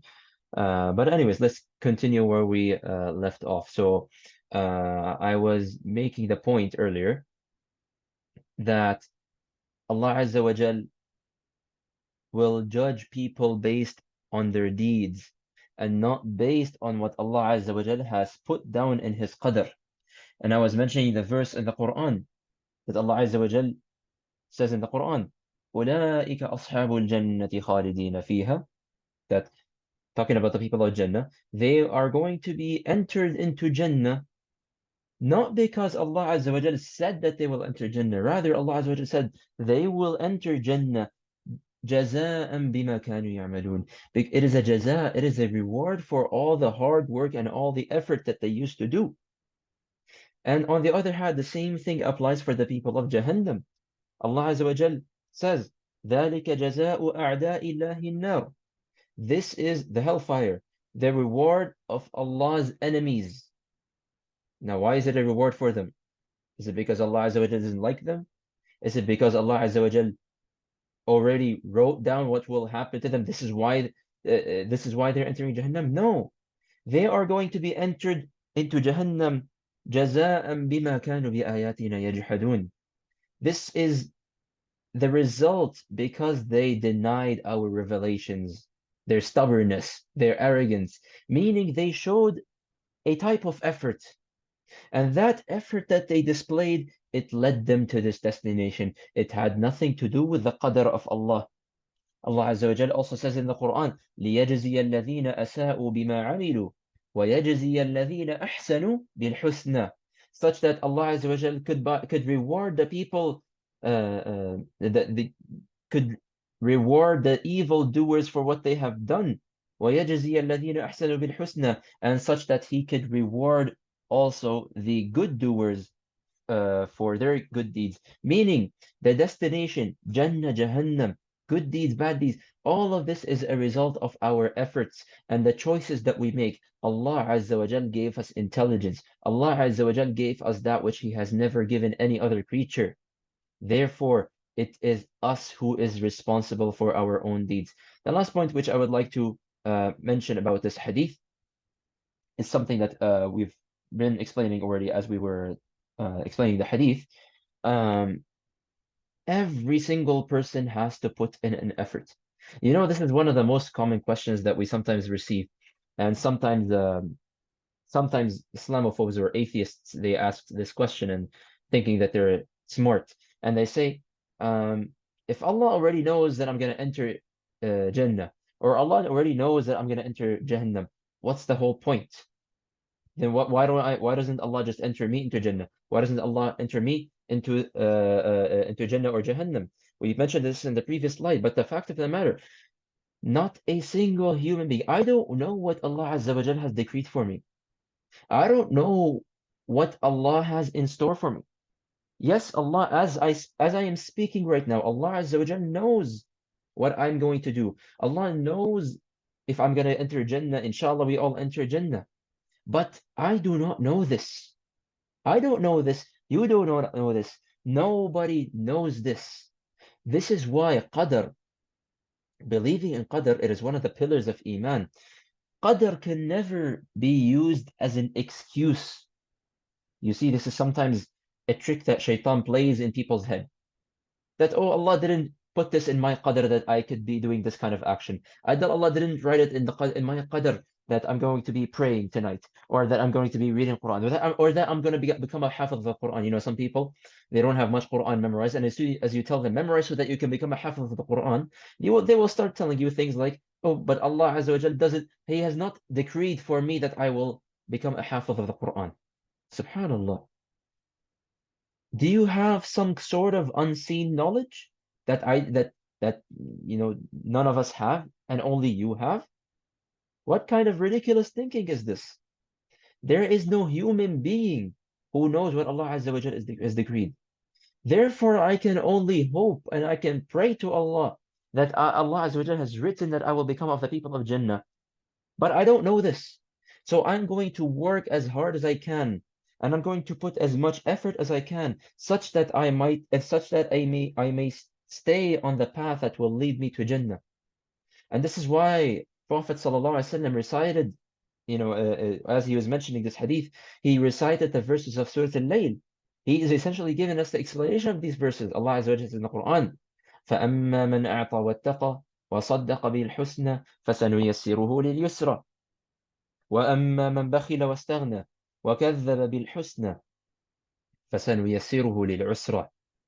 Whoever wants to be guided, whoever does good, whoever does actions of the people of Jannah, having fear of Allah, believing in the promise of Allah, Allah promises in Surah Al-Layl, فَسَنُيَسِّرُهُ لِلْيُسْرَى. فَسَنُيَسِّرُهُ. What does that mean? We shall make it so easy for him. Look, you want to be on the straight path? You want to be guided? Then do the actions of the people of guidance. Very simple. And Allah promises that we'll make it easy for you to stay on this path.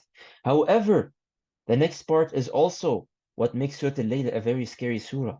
That as for the person who rejects, and as for the person who turns away and disbelieves in the promise of Allah, وَكَذَّبَ بِالْحُسْنَى فَسَنُيَسِّرُهُ.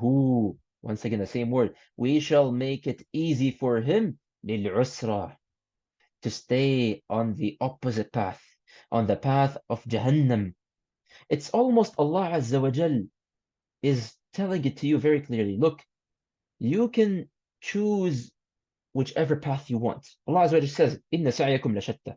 There are whatever 7-8 billion people in the world, and every single person has a unique path. We have a unique set of choices, a unique set of effort, a unique way of thinking. But Allah Azza wa Jal says that all of these paths and choices that you make, they either fall in al-husna, in al-yusra or al-usra, either the path of guidance or the path of misguidance. Allah Azza, you do not fall into the path of guidance because uh, um, now, of course, it's a blessing of Allah, but you put in an effort to stay on the path of guidance, and therefore Allah Azza wa Jal saw that you want to be guided, and so He kept you guided. And as for the person who is misguided, this person cannot now go and blame Allah Azza wa Jal for his sins when he sees his destination as Jahannam. He cannot now go and blame Allah. Oh Allah, you wrote for me that I'm going to be like this. Oh Allah, you wrote in my own qadar that I'm going to be a very sinful person, that I'm going to be committing very evil deeds. Everyone has the ability to repent. This is the whole point. You have the freedom of action, so you better make choices very wisely. The hadith, which we will talk about, inshallah, next week, it's up there on the screen. You can pause and read the hadith if you want to, but I'm just going to move on. We talked about why is it dangerous to follow everything which parents and relatives or close friends do. We mentioned because the fact of the matter is not everything that mom and dad or my best friend does is necessarily an Islamic practice. Some practices are cultural. Some practices are not even Islamic. So therefore, even if I sometimes see my mom or dad doing something which I know is not Islamic, that does not give me the right to start following that. It is important that I go and search up the action that is being done by asking a scholar, of course, and verifying that this is indeed an Islamic practice. Why is it important to reflect over the verses of the Quran and the signs of Allah Azza wa Jal?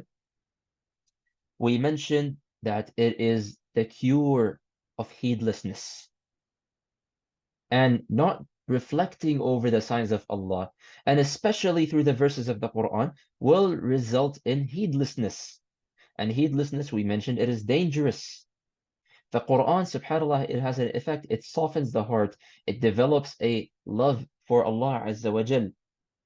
And this is why a verse in the Quran, by the way, is called an ayah. An ayah, if you look up this word in the Arabic dictionary, ayah actually means sign. So when you read and reflect over the Quran, you are automatically reflecting over the signs of Allah, and this softens the heart and brings you closer to Allah. What is arrogance? We mentioned arrogance as Prophet Muhammad ﷺ defined it to us. It is batarul haqq wa ghamtun nas, that it is rejecting the truth and it is to look down upon others, especially those who are working to spread the truth. What will Shaitan say on the day of judgment to the sinner? Believe it or not, Shaitan will actually claim that he had no control, and he's not claiming, he's correct. He's making a fair point. He does not have control over us. All he can do is have just some very small whisperings. And all that, this is all Shaitan does. He decorates sins in front of us and he whispers in our heads, and it is the person who responds. And so he will, subhanAllah, shaitan will now stand in front of Allah, and now all of a sudden he's becoming, he claims that he is innocent. What kind of knowledge does Allah already have about us? We mentioned in the Hadith, Allah knows everything about us. From before we even came to existence, He knew everything about us from start to end. Allah Azza wa Jal knows everything. Things that we don't know about our own selves. None of us know when we are going to die. None of us know how much money we're going to make. None of us know how we are going to end up living our lives and what destination we will arrive to. These are all from the ilm of Allah Azza wa Jal that He has kept to Himself. How did Ali bin Abi Talib end up growing up in the house of Prophet Muhammad ﷺ? We mentioned the story of Ali bin Abi Talib, that Abu Talib, the father of Ali bin Abi Talib, was very poor. And so when Prophet Muhammad ﷺ, he married Khadija, and of course his financial situation changed, he decided to take in Ali as a way to help out Abu Talib. If Allah has already decreed everything, does that mean that humans are forced down a certain path? This is not correct. Because yes, we agree and we acknowledge and we believe Allah knows everything. Allah has everything pre-written. However, I am a mukhayyar and not a musayyar. I am someone who has been given the freedom of choice. I have been given the intelligence. I just mentioned the example of the exam. The teacher does not interfere with the exam. You can do whatever you want, but however, you are responsible for the answers and for the actions that you do. Should a person lay back and just wait for the decree of Allah to happen and explain your answer? No. Every person is expected to put an effort. And depending on the kind of effort that you put, as is mentioned in Surah Al-Layl, that if a person puts in an effort to stay on the path of guidance, then Allah Azza wa Jalla will keep him guided. And someone who does the actions of the people of misguidance, then this person is going to be misguided, not because of the qadr of Allah, rather it is because of their own action. Let's move on to the unit of fiqh, inshallah. So we'll start off, inshallah, by quickly summarizing everything we spoke about wudu. I know this topic of wudu, the conditions, the sunnahs, the obligations, it might get a little bit overwhelming and a little bit confusing. So inshallah, let's just quickly review it together. So let's get started. We mentioned, first of all, before you even think of doing wudu, before you even open the tap and start doing wudu, there are certain conditions that need to be met in order for your wudu to be, in order for you to have the green light to actually go ahead and start making wudu. And we mentioned the first thing, you have to be a Muslim. I cannot have a non-Muslim coming and starting to make wudu. Well, technically they could make wudu, but their wudu is not accepted. Why? Because they are not meeting the condition of being a Muslim. It is also a condition that they should have a sane mind. They should have a healthy mind. So someone who has severe mental illness or any kind of disability in that regard, this person is he's excused actually from wudu and salah and other deeds. So therefore, he does not meet the condition for wudu to actually be accepted. And also having reached the age of discernment. We mentioned the age of discernment is the age at which a child now knows what is good and what is bad, what is right and what is wrong, what is halal and what is haram. So they've grown up to a stage where they have this intellect where they are able to distinguish. That's why it's called discernment. Okay. And we mentioned also it is important to have an intention. You do not go in and start making wudu without having a firm intention. And by the way, I don't know if I mentioned this previously, but the intention is only in the heart. You know, sometimes I hear people whenever they go make wudu, they start declaring out loud or silently. They start whispering to themselves, I am making the intention that I want to make wudu. So this is not found in the Sunnah, nor is it required. The intention is coming only from the heart. So as long as I know what I am doing, that I know that I am now going to make wudu because I want to pray, for example, this is sufficient as an intention. And we mentioned an intention, of course, you need to be conscious. If someone is making wudu unconsciously, like they're just autopilot like a robot and they're just making wudu, and then all of a sudden they realize halfway through wudu that, oh, I'm making wudu. This person does not have an intention. You can revisit the previous lectures so that you can have more details, inshallah. We also mentioned you have to use pure tahur water. And we also have to remove any substances which prevent the water from reaching the skin. Now, let's go and begin and summarize the whole process of wudu from beginning to end, including all the fara'id and all the obligations and all the sunnahs. So the first things first, if you go and review the previous lectures, the sunnahs and the fard, you will find the first thing actually is washing or cleaning the hands. Cleaning the hands here is a sunnah. And this is referring to cleaning your hands before you begin your wudu. A lot of people got this point confused even during the lecture.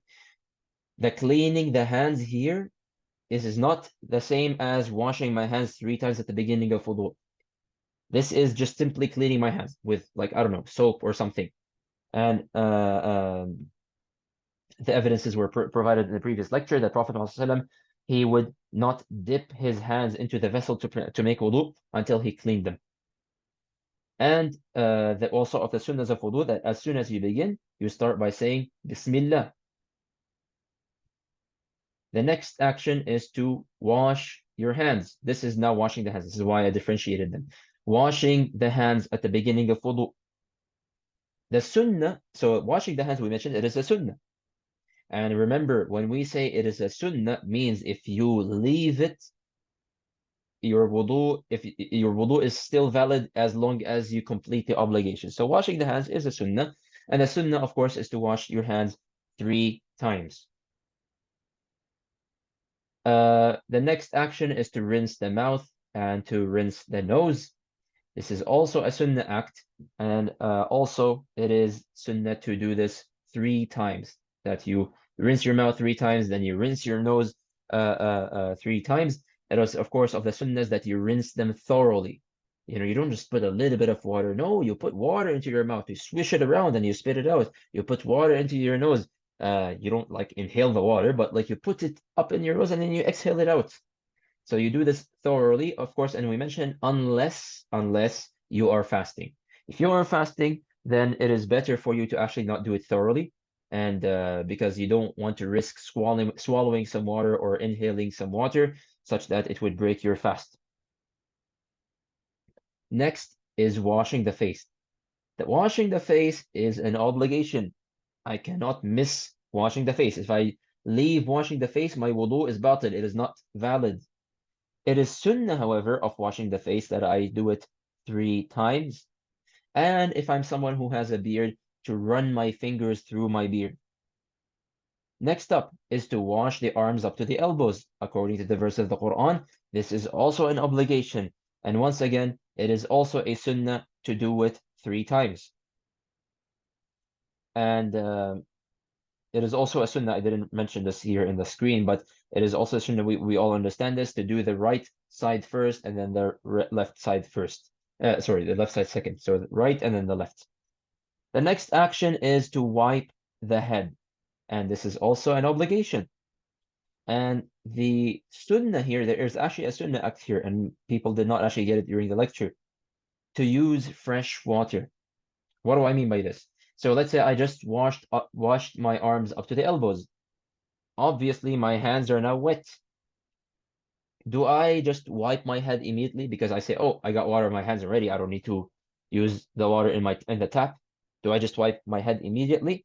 You could, but the sunnah is to actually grab new water, like clean water, and to wipe your head. And we mentioned that I demonstrated in the previous lecture, the method of wiping the head. So you basically wet your hands and then you put them on the front edge of your hairline, the front end of your hairline, and then you move your hands to the back until you reach the nape of your neck. And you don't need to go any lower than this. So if you are someone, for example, who has a long hair, like if you're a lady with a long hair, you don't need to wipe your entire hair down. You only wipe to the nape of your neck.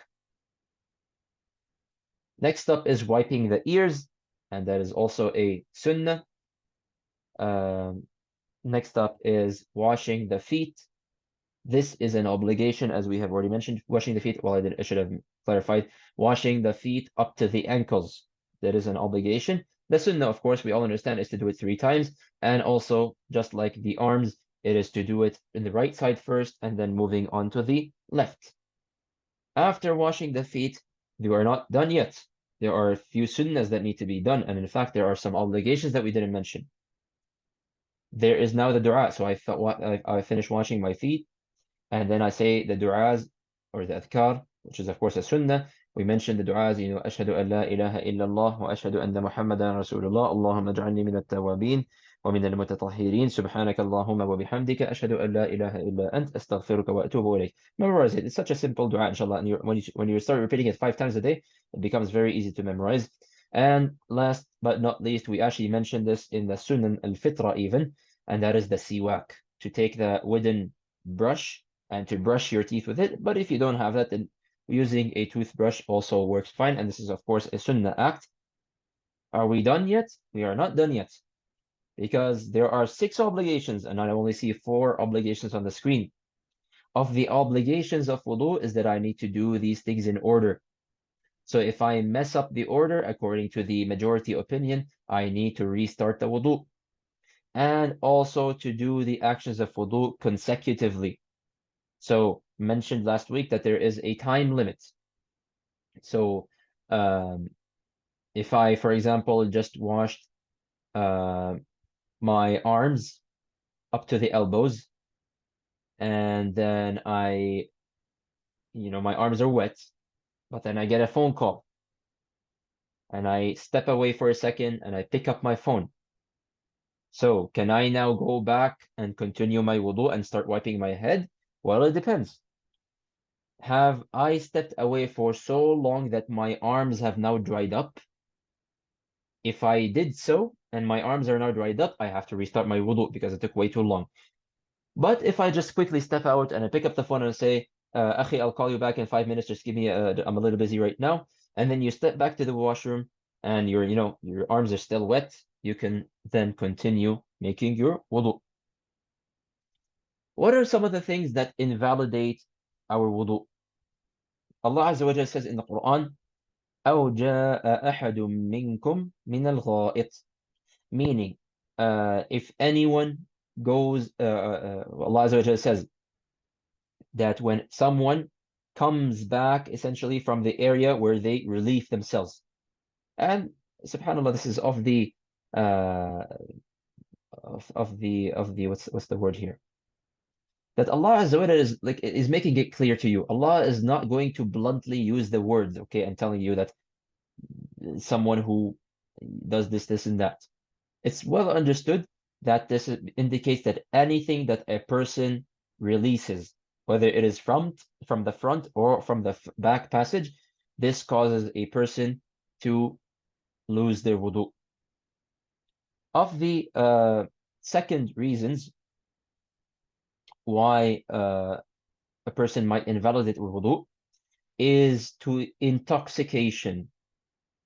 So if someone, for example, some people, when they go to do a surgery, they give them an anesthesia, and they fall asleep.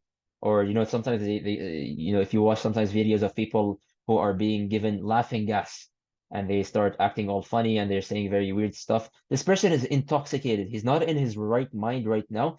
This person, even if he does not release any air from the front of the from the back, then this person has lost the wudu because he's intoxicated. Similarly, if a person faints, he loses consciousness. Or if someone goes insane, he loses his mind. There are some people like this, subhanAllah, that they temporarily lose their mind and they come back and become normal again, subhanAllah. But any of these reasons are cause a person to lose their wudu, and along with deep sleep. And I mentioned this very specifically, deep sleep, because there is actually a difference between a deep sleep and a shallow sleep. Okay? Because sometimes a person might go to sleep but they might be sleeping so lightly that they are still aware of their surroundings. Like sometimes, we go to bed, but we can feel when our parents are walking into the room, or you're conscious of what is happening around you. Or so this is the definition of a shallow sleep. Shallow sleep is one of two things. Either that a person basically sleeps for a while, but he is sleeping very lightly, he's aware of his surroundings, or this person sleeps for a very short duration of time. This is called a shallow sleep. If a person sleeps in a shallow way, this person does not lose their wudu. However, if a person goes to a deep sleep where you are completely unaware of your surroundings, yani, mashallah, your mom is vacuuming the room, and there are pots clanking in the kitchen and people making noises, and you are, yani, Allah Mubarak, in your seventh dream already. This kind of sleep, you are completely unconscious. So you don't know what you might be doing during your sleep. And therefore, your wudu becomes invalid and you need to go and redo your wudu. And now the evidence for this, by the way, that that shallow sleep does not invalidate wudu, there are many narrations that indicate this. So, for example, Sahaba would actually be seen in the masjid sleeping with their heads down. So it's like they're asleep. But then they would get up when it's time for salah and they would go and pray without making wudu. How come? Well, because they were sleeping a shallow sleeping. Similarly, the wife of Prophet Muhammad sallallahu alaihi wasallam, Maymuna radiallahu anha, she would say, I heard Prophet sallallahu alaihi wasallam sleeping until I heard his snoring. But then he got up and he prayed. Why? Once again, it's a shallow sleep, it's a light sleep. And some people have a misconception that, oh, you can only you have to sit in a certain position in order for your wudu to remain valid if you sleep. The majority opinions say that the sleeping position does not matter. Whether you are sitting, whether you are laying down, all it depends is your state of consciousness and the duration of the sleep. If it's a very, very short, like barely a 5-minute sleep, this is a shallow sleep, a light sleep. If it's a longer sleep than this, but you're still conscious of things around you, this is also a light sleep, and that does not invalidate wudu. Anyways, moving on. The third point, reason why wudu gets invalidated is touching the private part while having a desire. Now, what does it mean, have a desire? Those of you who know, you know. If you don't know, then don't worry about it. Inshallah, you'll find out one day. But touching the private part while having a desire, this causes the wudu to become invalid. Now, of course, this implies if a person touches their private parts without having a desire, that does not invalidate the wudu. And Prophet Muhammad ﷺ, says in a couple of different narrations, one time a Sahabi, he came and asked Prophet Muhammad ﷺ, should I redo my wudu when if I touch my private part? Prophet ﷺ, he responded to him and he said, إِنَّمَا هُوَ بِضْعَةٌ مِنْكَ. Like, it's just another body part of yours. Why are you going to make wudu again? Why would it invalidate your wudu? But in another narration, he says, مَنْ مَسَّ ذَكَرَهُ فَلْيَتَوَضَّأ. Whoever touches his private part, let him go make wudu. How do you combine between two? Very simple, as I mentioned. One of them was with a desire, but if you don't have a desire, then it is simply another. If you have a desire, then a person must redo their wudu. If there is no desire, then a person does not need to make their wudu. And lastly, eating camel meat. I know this one seems like a weird one. We don't really eat camel meat in Canada. But nevertheless, Prophet Muhammad ﷺ was asked if a person should make wudu from camel meat, and he said, yes, you should make wudu from camel meat. And therefore, a person who eats camel meat, they need to go and redo their wudu.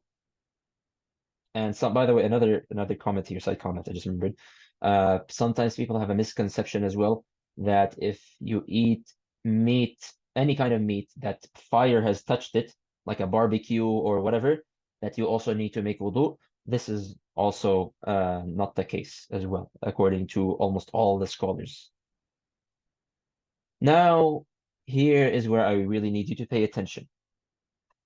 What if I am not sure if I have wudu? This happens to many of us, naturally speaking. Sometimes we are not sure if I'm not sure if I have wudu, or sometimes I might also be holding in air from behind, and I don't want to release the air because I want to keep my wudu. But then, yani, subhanallah, we're human at the end of the day, and sometimes you're not sure, did I release the air or no? And you're not sure, do I still have my wudu or not? This is a very important concept to understand. And there is a principle in our deen that says, al-yaqeen la yazulu bishak. Certainty is not removed by doubt. What does this mean? That means, so there's two cases here. That means if, let's say I'm going to school, okay? And I wake up in the morning, it's 8 a.m. I make wudu, okay? And I am very certain I make wudu. But then I go to school, and a few hours later, it's now time for Dhuhr prayer. But when I come to pray Dhuhr now, I can't remember. I remember that I made wudu at home, but did I break my wudu at school or not? Did I use the washroom or not? Did I release air from behind or not? And you just now are lost, you're lost in all of these thoughts. Then this principle is applied.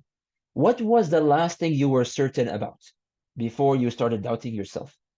Well, in this case, the last thing I am certain about is I am very sure I did make wudu at home. If you are confident and certain 100% about this, then you say, I have wudu. This person still has wudu, and this person should ignore any kind of doubts. And there's no doubt, by the way, that such kind of doubts and thoughts sometimes come from shaitan. Sometimes this is a tactic of shaitan. He wants to exhaust you. He wants to make your life difficult. So he tries to get in your head and tells you, oh, you don't have wudu. You need to remake your wudu because you're not sure, you're not uncertain. But Islam is easier than this. And Islam tells you, oh, okay, if you're not sure, you're not sure, okay. But if you remember that you made wudu at one point, and you're not, but you're not sure if between that time that you made wudu and right now, the present, you're not sure if you broke your wudu, then you assume you still have your wudu. However, the second case is, what if a person is not certain that I have wudu? So let's say same example, I left for school. I woke up at 8 a.m. I did not make wudu. Okay? And I left my house. And a few hours later, it is time for Dhuhr prayer. But now I am unsure, did I make wudu or not? Once again, the same principle is applied. What are you sure about? Well, I'm pretty sure I remembered that I did not make wudu when I left my house. So I didn't make wudu when I left my house. And I'm not sure if I made wudu or not. So therefore, the doubt is making wudu. The certainty is that I don't have wudu. Therefore, I go back to whatever I am certain about, and that is I do not have wudu. So I hope this makes sense. Please repeat this part as needed or ask questions, inshallah, because this is very, very important to understand. Very important to understand. Basically, to sum up, if you left your house, or like if you remember that you made wudu for sure, and now you're not sure if you have wudu, you assume you still have wudu. If you know you did not make wudu, and you can't remember if you made wudu or not, then you assume that you did not make wudu. And also even, and this is, I guess, even part of the second case, or you can argue it's even a third case, that you're not sure if you made wudu, okay? And you can't remember if you made wudu. So you're not certain that you didn't make wudu. So you're not certain, you're not sure whether or not you left your house with wudu, okay? This, again, this is the same thing. Because you have doubts about your wudu, and you can't remember that a time where you definitely made wudu, therefore you assume that I did not make wudu. and therefore you have to repeat your wudu. So let's move on to the seerah, inshallah, and wrap up very quickly. We were talking about the private da'wah. So Prophet Muhammad SAW, he was inviting uh, um, his close family members and his close friends to Islam. We mentioned last week some of the first people who had accepted Islam already. The private da'wah, it continued for a span of 3 years. During this time, we actually don't know much about what happened. And why don't we know? Very simple. Well, first of all, nobody was holding a camera and recording Prophet Muhammad SAW and every action that he made. And there were very few Muslims, and it was a kind of like a private da'wah, like it wasn't exposed to the public. And this is why, by the way, I call it a private da'wah, and it's not a secret da'wah. The da'wah was not a secret because even Quraysh heard rumors that there is a message going around. But since it wasn't made public, they didn't really care that much about it, and they didn't do anything about it. And did anything interesting happen during these 3 years? Yes. It is mentioned in the books of Seerah that during this time, Jibreel alayhi salam, he taught Prophet Muhammad sallallahu alaihi wasallam basically how to make wudu and how to perform prayer. And the prayers, it is mentioned in the books that there were only 2 rak'ahs each. And it was actually even 2 prayers in the day. 1 prayer in the morning, kind of like Fajr prayer, and 1 prayer in the evening, kind of like Isha prayer. Now the question is, were they obligatory or were they non-obligatory? There's a mix of opinions on this, but the majority, they say that these were not obligatory. They were not obligatory prayers because there were times where Prophet Muhammad SAW, they say that he did not pray his prayers, meaning it wasn't obligated upon him. Then after 3 years, Allah Azza wa Jal revealed verses of the Quran instructing Prophet Muhammad SAW that you have to go and now spread the message to the public. You have to go out and tell the Quraysh about the message. Allah Azza wa Jal revealed several verses in the Quran. Allah Azza wa Jal says in Surah Al-Shu'ara, وَأَنذِرْ عَشِيرَتَكَ الْأَقْرَبِينَ. Go and warn your close family, meaning your tribe, the Quraysh. And subhanAllah, Surah Al-Shu'ara, it's almost like a roadmap. If you go and read the whole Surah Al-Shu'ara from start to end, it talks about the prophets and the patience of the prophets, the story of Musa alayhi salam and the different prophets, the reaction of the people and the rejection of the message. Almost like it's preparing Prophet Muhammad ﷺ for what's about to come. So how did Prophet Muhammad ﷺ go about making the message public? It is mentioned that he started by inviting some of his relatives to a meal. Like 40, 45 people came to his house and he invited us to a meal. And his plan was to basically preach Islam and tell them about the message. However, Abu Lahab, his own uncle, was present in that meeting. And he basically rebuked Prophet Muhammad ﷺ for his message. And he said basically that this is not something worth our time. And he got irritated and he just basically walked away. However, that didn't end there.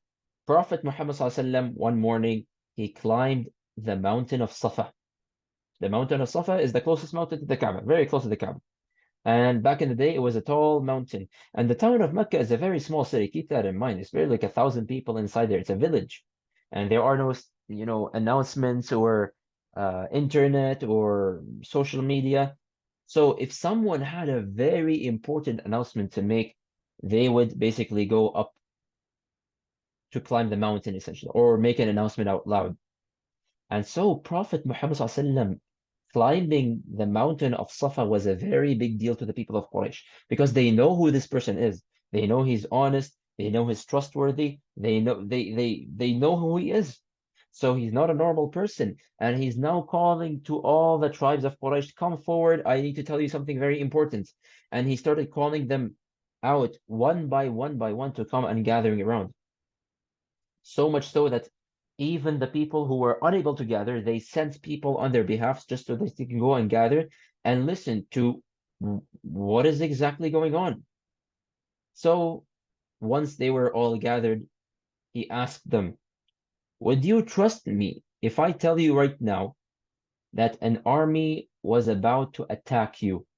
Would you trust me if I told you this? Now, he's standing on top of a mountain. He's basically saying, like, if I tell you that behind me right now I see an army, would you just believe me and take my word for it without sending someone to double check what I'm saying? Because normally you would have to send a scout to make sure that, you know, uh, to make sure that this is real news, it's not fake news. But they said, of course, we trust you. We have never heard you tell a lie before. And so he told them, then know that I have been sent to you as a warner from Allah Azza wa Jal, warning you from a punishment that will afflict you and will destroy you if you do not believe in Allah Azza wa Jal. And then he gave a very long and an emotional speech addressing the people of Quraysh that save yourself from the punishment of Jahannam because I will not be able to save you. He named the tribes one by one. O Ka'b ibn Murrah, O Banu Abd Manaf, O Banu Abd al-Shams, O Banu Abd al-Muttalib, all of them, one by one by one by one. He started naming all the different sub-tribes. And he would tell them, save yourself from the fire of Jahannam. I will not be able to save you. And then he pointed to his own uncles and aunts, O Safiya bint Abd al-Muttalib, save yourself. O Hamza ibn Abd al-Muttalib, save yourself. And then he concluded with the person he loves the most in his life. O Fatima binti Muhammad, save yourself from the punishment of Jahannam because I will not be able to save you. It was a very powerful, moving, emotional speech. However, one man became the first person to publicly oppose the message, and that is Abu Lahab. And so Abu Lahab, he got very angry. He cursed at Prophet Muhammad ﷺ, and he said to him, تبا لك ألهذا تبا لك سائر اليوم ألهذا جماعتنا, that, may you be cursed. Is this why you gathered us? Basically, like, you just wasted our time with all of this speech just to mention all of this stuff, all of this nonsense. And so as a result of this, Allah Azza wa Jal revealed in the Quran, تبت يدا أبي لهب وتب ما أغنى عنه ماله وما كسب, to the end of the surah. May the hands of Abu Lahab perish, and may he perish as well. So subhanAllah, it's like every person who reads Surah Al-Masad, they are making dua against Abu Lahab because this person was a very evil person. And from that point on, Prophet Muhammad ﷺ, da'wah is now public, so he started going to the public, going to public gatherings, whether they are around the Kaaba, whether they are during the time of Hajj, during wherever he could find people gathering around, he would go and try to spread the message. And he would also practice Islam in front of the Kaaba. So he would pray in public, in front of the Kaaba, in front of everybody, just so that people can see him. Now, Quraysh did not like this. And they viewed his actions as an insult to their idols and an insult to the religion of their forefathers. Like, now you're telling us that these idols are false and that our forefathers and even Abdul Muttalib is wrong? Like, how dare you say all of this? So Quraysh, they decided to escalate the problem because they were not happy. So they complained to the leader of the tribe of Prophet Muhammad ﷺ, the Banu Hashim, and this was Abu Talib, the uncle of Prophet Muhammad ﷺ.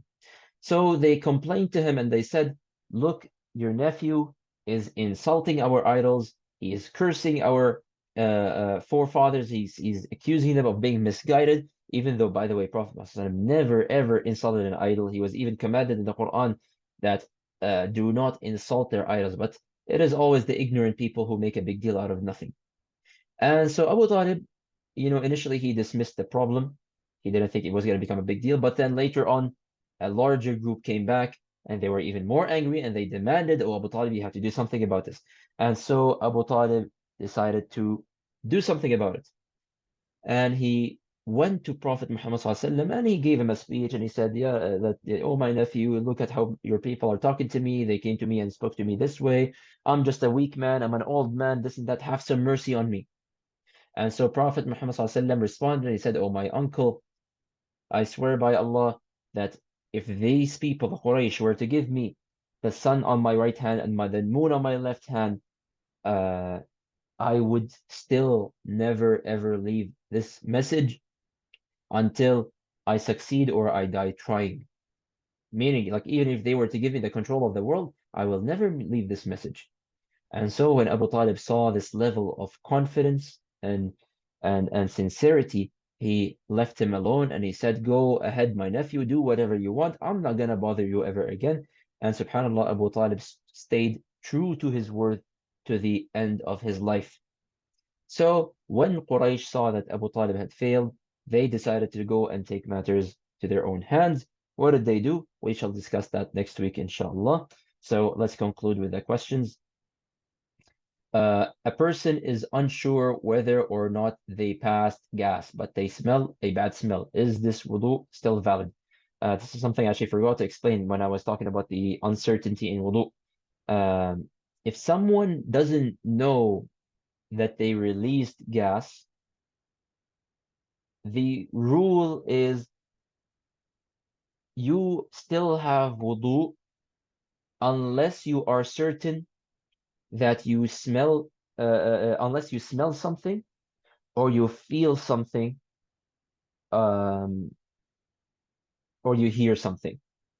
Okay, so if one of these three things apply to a person, then this means this is evidence that they have passed gas. However, this question is saying that they smell a bad smell. This is an evidence that they did pass gas and therefore their wudu is invalid.